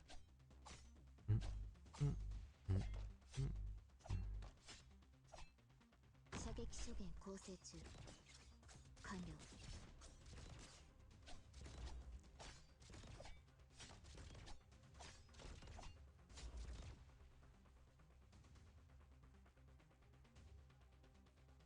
地形データ収集完了。 Oh my god, her attack speed is kind of insane. Lol. これが貴様らが悪事を働く理由か。 Alright, these guys spawn in.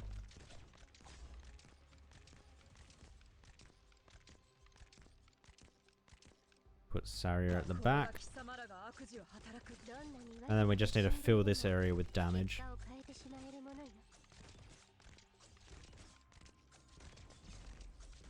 Does he win? Oh, he doesn't. Haha. No, we need her facing down. They're probably there. Yes.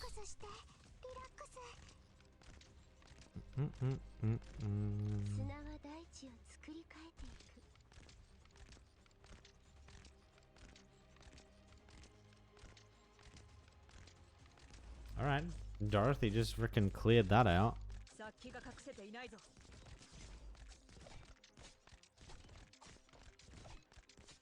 Can I put someone on this? I can put someone on this. I want to put someone on this.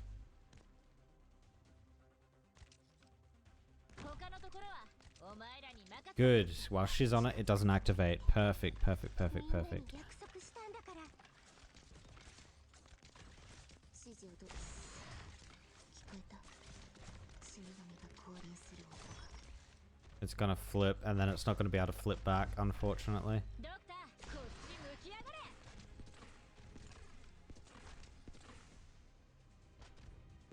冷静に。今倒れてくれたらそれ以上傷つかずに済むわ。殺気が隠せていないぞ。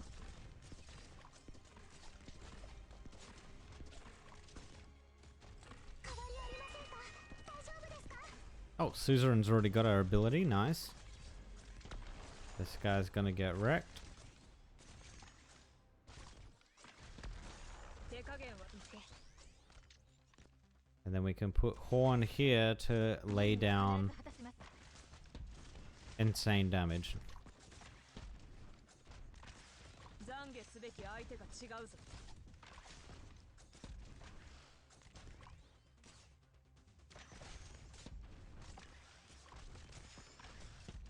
この戦いで殺気を倒す。この程 I'm 度。 just gonna slow them down because I need something here to deal with them.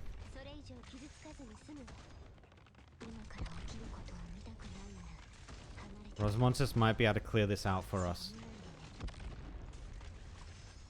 There is a lot of units there, though. Oh, the last one almost got through. 戦線こっち向き上がれ。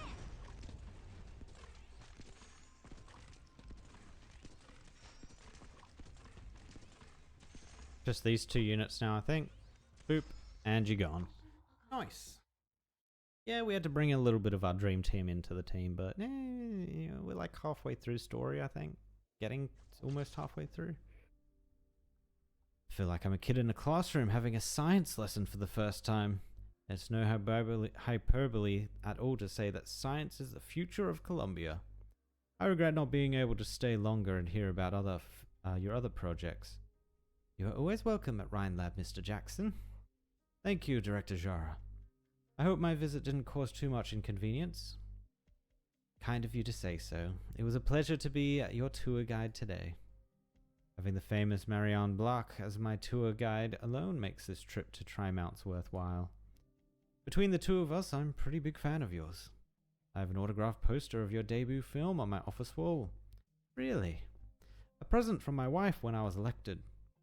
Kindly make a note to follow up with the special district government about Rhine Lab's application for a new research facility.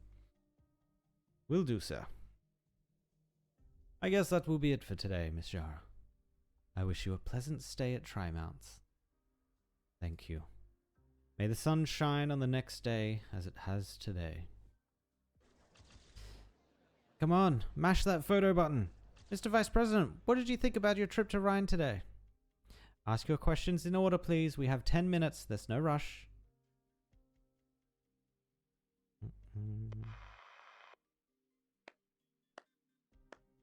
You heard me, right? I'm clapping. Vice President's visit bolsters Rhine Lab's claim as industry leader. The headlines write themselves.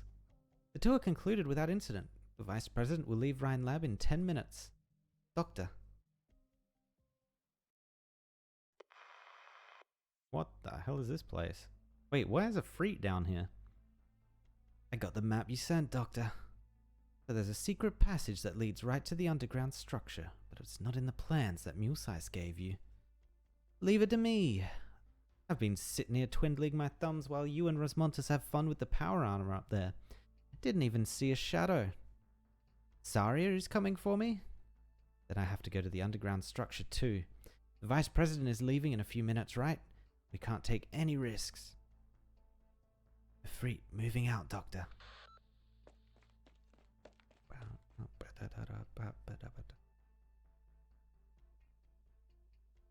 Imagine being one of these soldiers down here. You're just like, oh yeah, we're the ones meant to be infiltrating this place. We're probably going to meet light resistance, if any, and there's just a kid with horns running at you.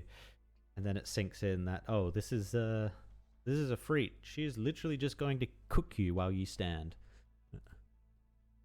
How are things up there? Not sure. I didn't quite make it out to the surface, but there was no commotion. I'm guessing the attack failed. What about us? We activated the jammers and aren't supporting any other units. I don't think anyone is coming here. Ferdinand's route was very well concealed. Let's carry out the plan. It's almost time. The explosives? Set up while you were scouting. 2 tubes of advanced plastic explosives. Enough to breach the containment structure.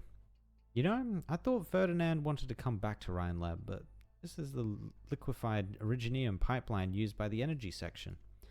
The Colonel said he's stuck in the same boat as us. He has no choice. Don't really see the point of blowing this up now, though.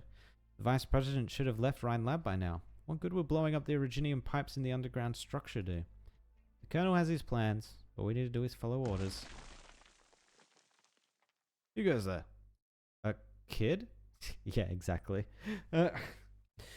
Oh no. Looks like the doctor's intel was good. Hey, you! I don't know why you're hiding here, but I think you ought to surrender now.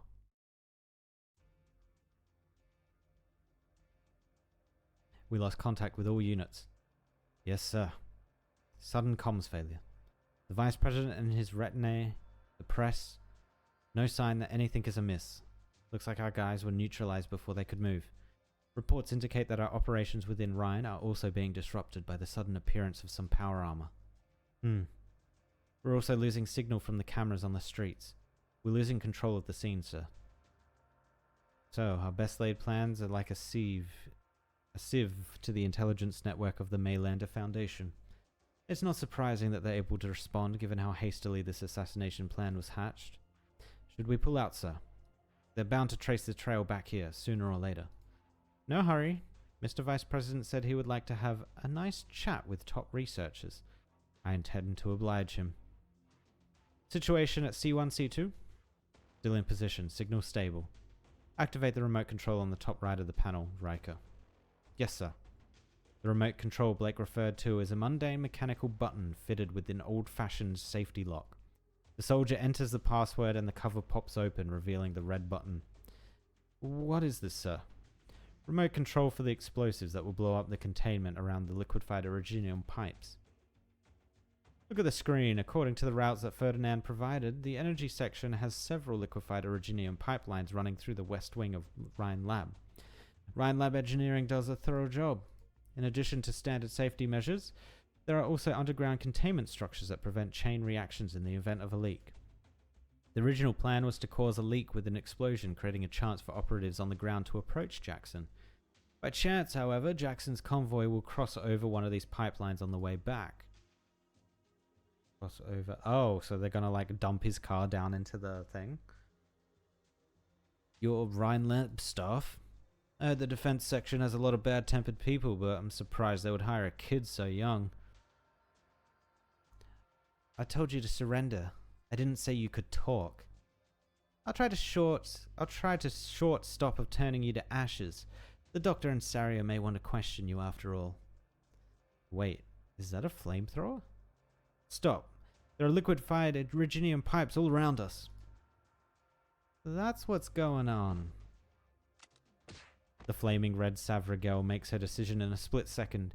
She re-engages the flamethrower safety lock and swings it hard at the one on the left. Then she charges towards the one on the right and catches the side of his face with her fist. In the time it takes for a flame to flicker, Ifrit is back on her 2 feet again, dusting off her palms. I think my nose is broken. Run, kid. What? What's that sound? Damn, he started the countdown? Less than 1 minute left.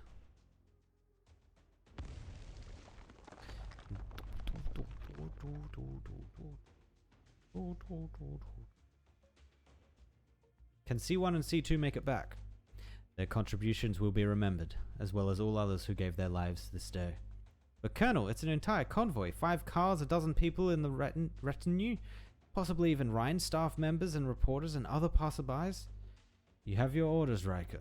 But I'll hit the switch myself. That's my job. Your job is to report as soon as you get a signal from C1 and C2. I won't defend myself if I stand trial for this someday. So I'm not going to waste my time explaining myself to my soldiers now. Yes, sir. We have the signal. The Vice President's convoy is reaching the target area on the west side of Rhine Lab. Colonel? Blake places his hand on the cold mechanical button.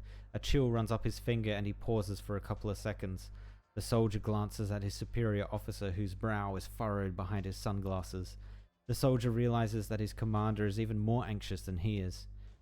Damn it all to hell. Oh. Blake presses the button. There is no sound. Only an explosion on some of the screens. On the tiny screen, the collapsing streets were like foam boards underneath bubbling flame. Then the screen goes black, the camera destroyed by flying debris. There is no sound, but Blake and the soldier could hear the deafening boom in their heads. Wait, what happened to Ifrit?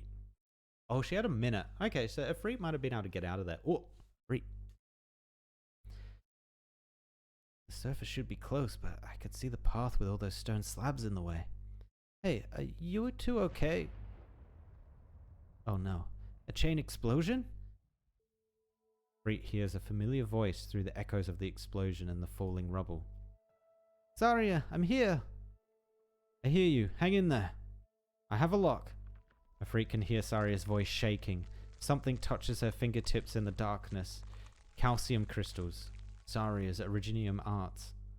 Like a stream of water, the crystals fill the gaps in the rubble, then expand, releasing a sickening crack. Zarya has forced an opening in the collapsed structure. Oh, so she did get caught in the explosion. A hand reaches down from above. Ifrit grabs it and feels it pull her up, while the calcium tunnel shatters behind her.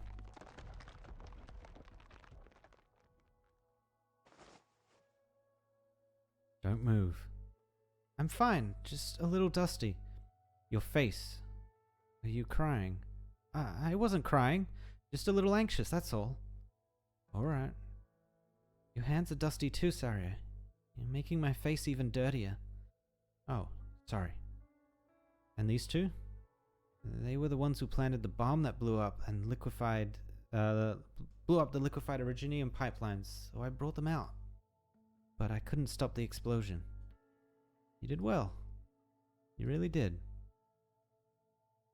What is it, Ifrit? Silence! What are you doing here? Silence? Why are you here?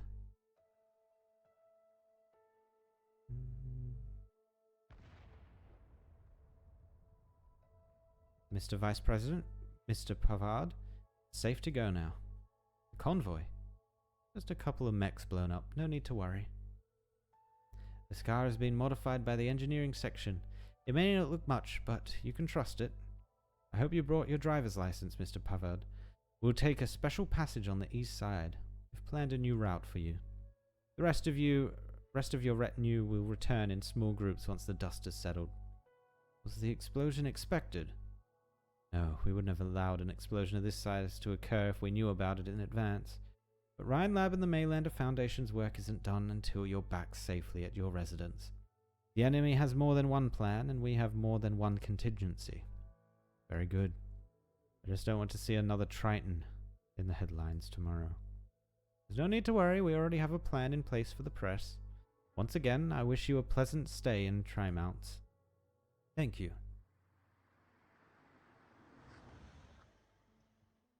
DOD got out four-headed, man. Too smart for them.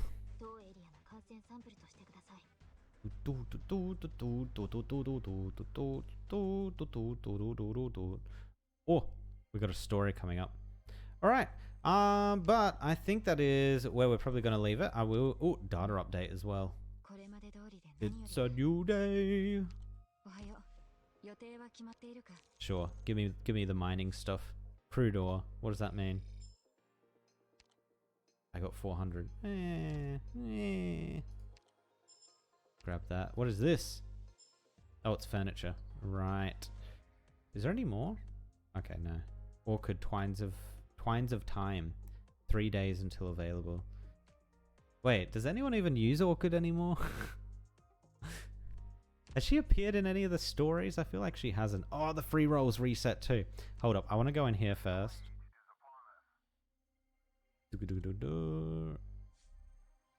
Welcome to the investigation system. Authorized investigations. So this is completed. So we got 10,000 for that. Investigation complete 20%.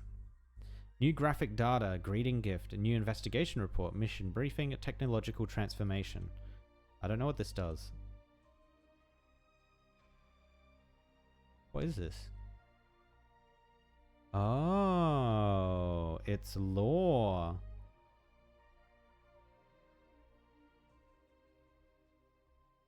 You know what? This seems pretty short. I'm just going to read this. In the 40s, the DoD tried to exert their influence in Bolivar. So this is what the defense people were talking about before, but ended up turning her into a grisly meat grinder. Since then, they've been unable to face both the federal and coalition governments, with the Federal War Preparation Act serving as the best proof of their compromises. A number of generals have strived to turn the tables on this decline, for there is nothing soldiers crave more than a strong military, and Columbia's rapid technological development was, to them, the dawn of a new era. Hence, the DoD extensively approached and invested in a wide range of tech companies, so much so that it used to be said that any business plan need only mention weapon and proposed to attract military investment. The president used to be pleased by the DoD's behavior, for it more or less promoted healthy competition benefiting the country, and their eagerness could eventually bolster Columbia's strength. The numbers don't lie. The DoD's extensive investments into R&D over the past few decades have indeed greatly enhanced our national defense capabilities. However, the generals did not get the payoff they desired. The politicians cunningly snatched their achievements away, presenting their efforts as contributions to the country, while the situation remained unchanged over the decades. I'm sure you know what those old-timers who inherited the legacy of the revolutionaries in the 50s were thinking. They wanted to wash away the stain known as Bolivar from their uniforms, and the political upheavals never provided them with their chance. And so they decided to add another competitor to their arms race, and I don't mean another weapon, but still a tool vital to the national defense policy. Yes, the Horizon Arc project was approved. Not because of what it contained, but the fact that the proposal managed to pass is a testament to its merit. Ryan Lab does not focus primarily on military industry, but the DoD still had the audacity to invest in them. Who knows just how many contractors have been cursing them behind their backs for this betrayal. So, the president is basically implying that we might go to war someday in the future, but it won't be started by the DoD. Perhaps the military feels as if they're the ones being oppressed, and what they are protecting in the future of this country, but the Horizon Arc project is nothing but a trigger for the wars to come. An unsuspecting fuse and nothing more. We must stop them at any cost. Okay. And then greeting gift. Oh, it's sick art. Hello and goodbye. I like it. You know, usually when you get art like this, it's usually red and blue, or red and orange. Oh, no, sorry, blue and orange. There's blue and green. Looks pretty good. Cool, it looks like there's a whole bunch of stuff that we can get through here too. I guess we can send... Wait, can I investigate the same thing? Do I want to investigate the same thing? Oh, you can, because that's only 20% investigated. Okay, I guess I'll investigate it again. Stage not yet unlocked. Fine, that's fine. And we'll grab this one, because this gives us our free roll as well, just so we can make a couple more rolls. Yoink. Nice. And let's roll on the banner again. Use our free one.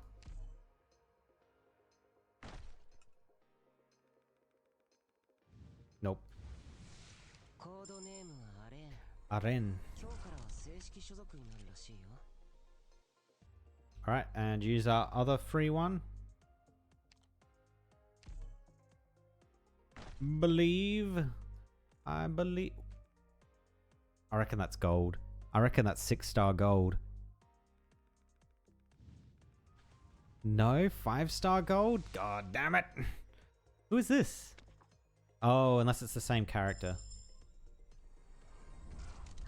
Yeah, Melanite. これから外勤オペレーターとして職務を We're gonna end up with a full potted Melanite. I feel it. I feel it in me bones.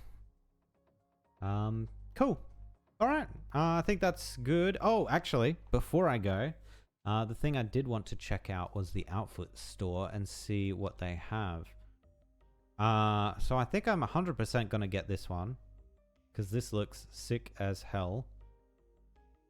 And I have enough, I believe. I believe I have enough.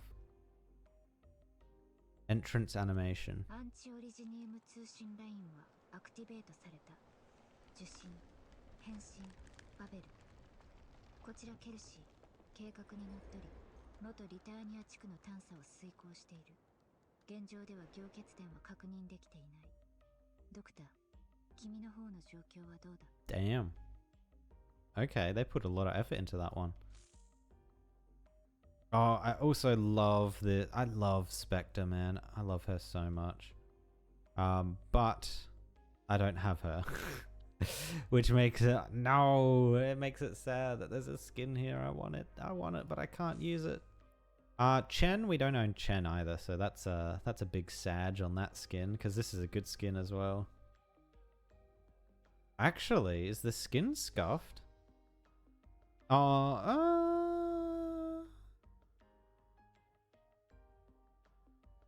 Okay, maybe not. I was looking at the socks of the character, the chibi character version. I'm like, she doesn't have socks, but maybe. Eben holds. Yeah, this is pretty cool. It's kind of similar to his normal one, but they've just made it more like he's a general, like a military general kind of look with the red and gold. Who's this? Lumen? Casual Lumen? Don't think I want a casual Lumen. Ooh. Ooh. I do kind of want this, but I don't own Irene either. I tried to get Irene during the event. Didn't get Irene though. Big Sag. Damn. One day we'll get Irene. Oh my god, there are lanterns there. Oh. Nice. Who else we got? Roberta?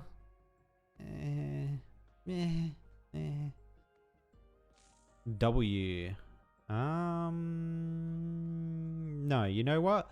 I have faith that Yostar will do a W skin based on the Joker thing from the last Ambient Synthesia. It'll come eventually, and then that one I will buy. Oh, this one has an entrance animation too.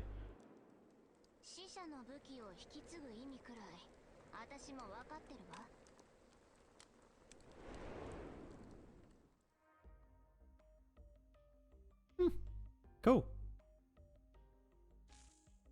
And then we've got this one for Rosmontas. I don't want to use this one for Rosmontas. No, I refuse. No, I fucking wish I had Nell the Radiant Knight, man. I wish.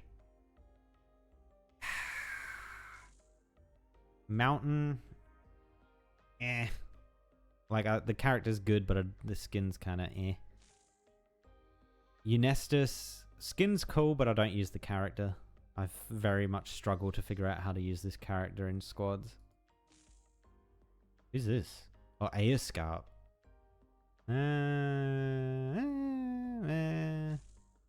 Flint. Again, another character I don't really use. I noticed it's the same person that did the Irene skin though, because they love doing this like rectangle, I don't know what you call it, diorama kind of style to their art. Looks sick.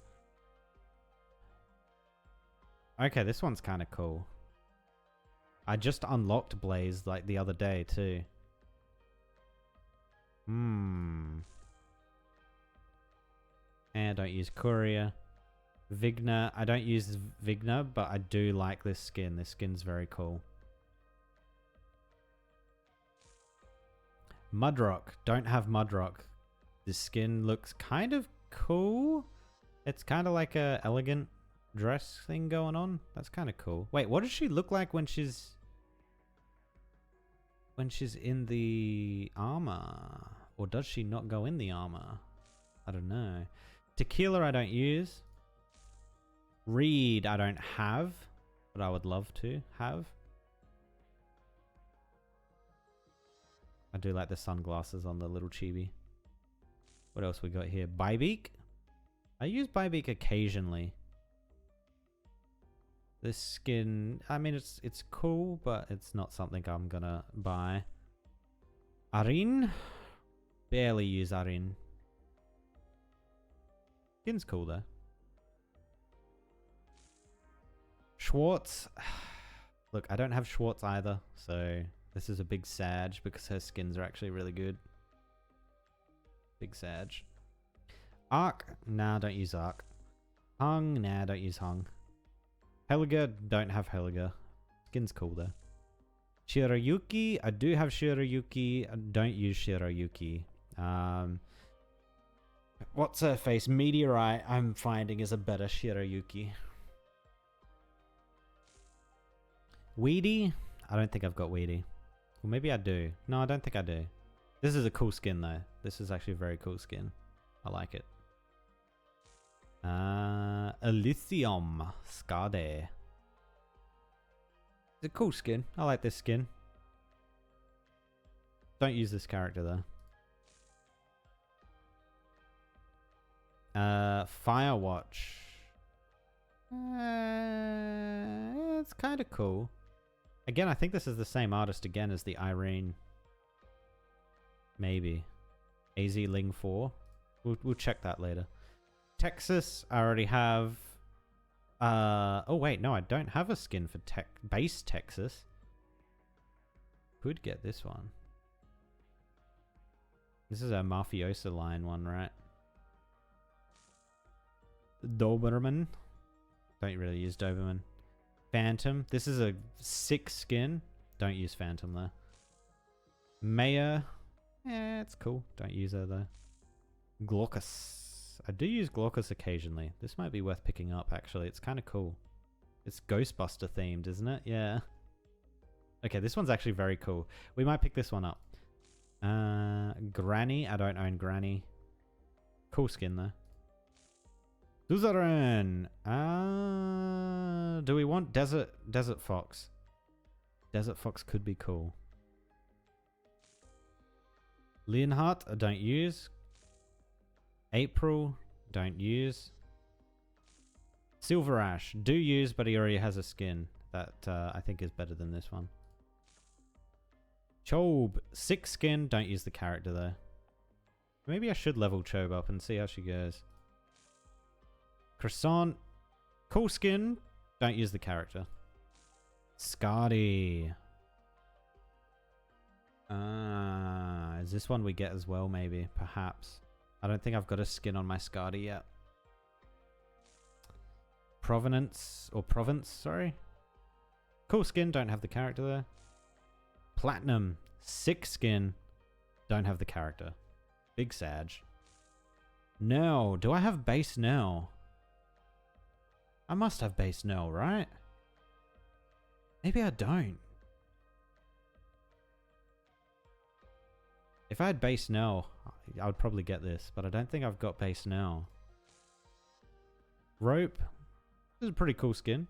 I might get this one. I don't think Rope's got any other skins. Ooh, Mostima. This skin is sick. Yeah, no, this skin is dope. I don't have Mostima though. I'm realizing I don't have a lot of. Oh, we added Astesia to our crew today. I actually kind of want to level her up. She seems cool. I might get this skin. Magellan. Nah, sorry, Magellan. You didn't impress me much. What character is this? It's one of the Ursus bears, but I don't know the character. Bibliosmia. I don't know who this is. Bee Hunter. This is a really cool skin, but I don't use the character. Ah. Oh my god, it's Angelina. It's Enfield. It's Enfield. One day. Soon. Soon, guys. Actually, China goes into technical tests soon, right? That should be interesting to see what gameplay we get back from that. Do I even own Angelina? I'm not sure. Lapland. Again, I think they could probably do a better skin for Lapland, so I'll wait for that. Executor. Yeah. Greythroat. Midnight. Another one of the Ursus bears. I'm not sure which one this is.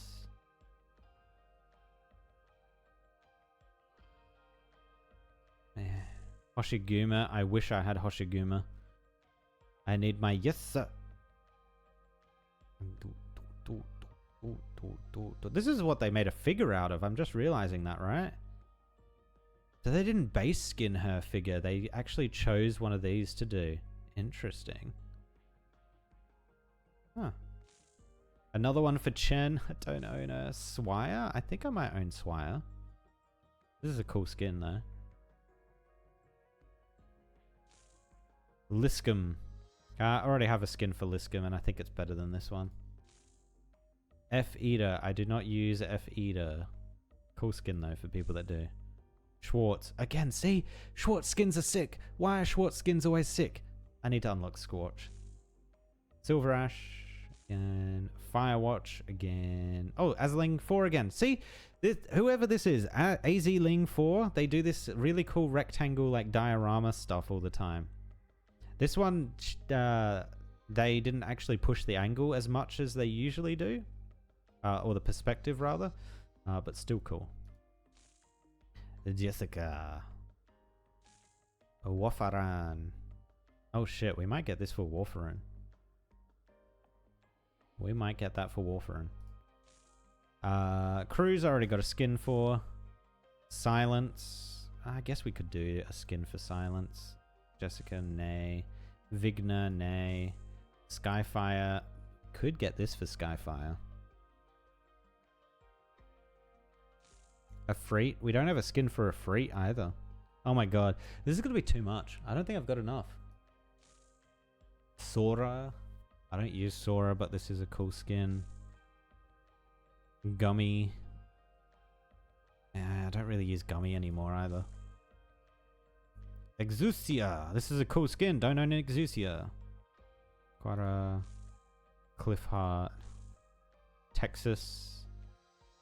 This is like classic Texas, man. Spectre. Korea. I own this one. Haha. Oh, these are probably all the ones I own. Yeah, so this is the Liscam one I'm currently using, which I think is better. Then I got the Saria. I got both of Sarias. Because why not? Gavial. I bought this one, but I don't use this girl anymore. RIP. Nightingale. Meteorite. Yeah, Meteorite's my girl at the moment. She is my ranged DPS.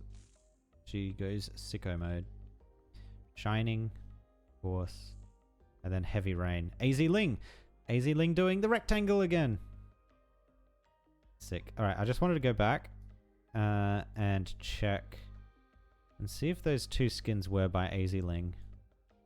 Pretty sure they are. Where were they?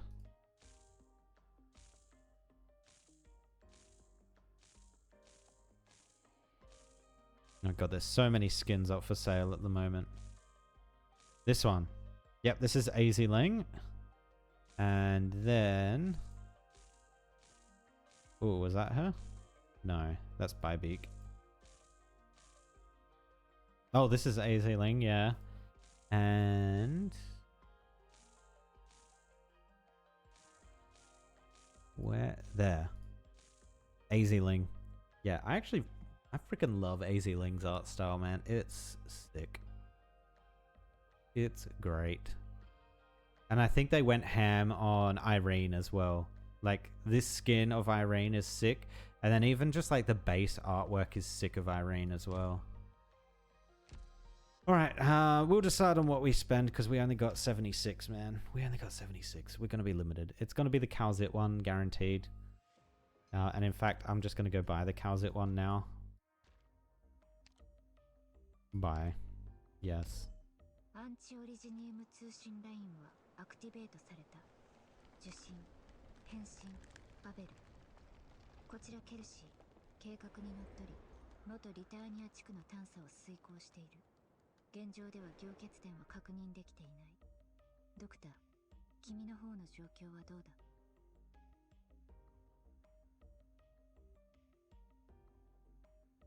Oh, so this is like an alternate future. Her worst nightmare becomes reality, and Originium has basically destroyed the world, and then she's just, obviously because she's immortal, she's just going around trying to fix it, I guess. Alright, cool. That's equipped. And then yeah, we'll decide on the other ones later. For now, I'm gonna go get food and chill. I said I was going to stop at like 3. It's been 3 hours in. It's now been 4 hours in, so we went perhaps a little bit longer than I thought. Anyway, yes, that is it. I will see you guys maybe tomorrow with more Lonetrail as we continue on in this story. Cool.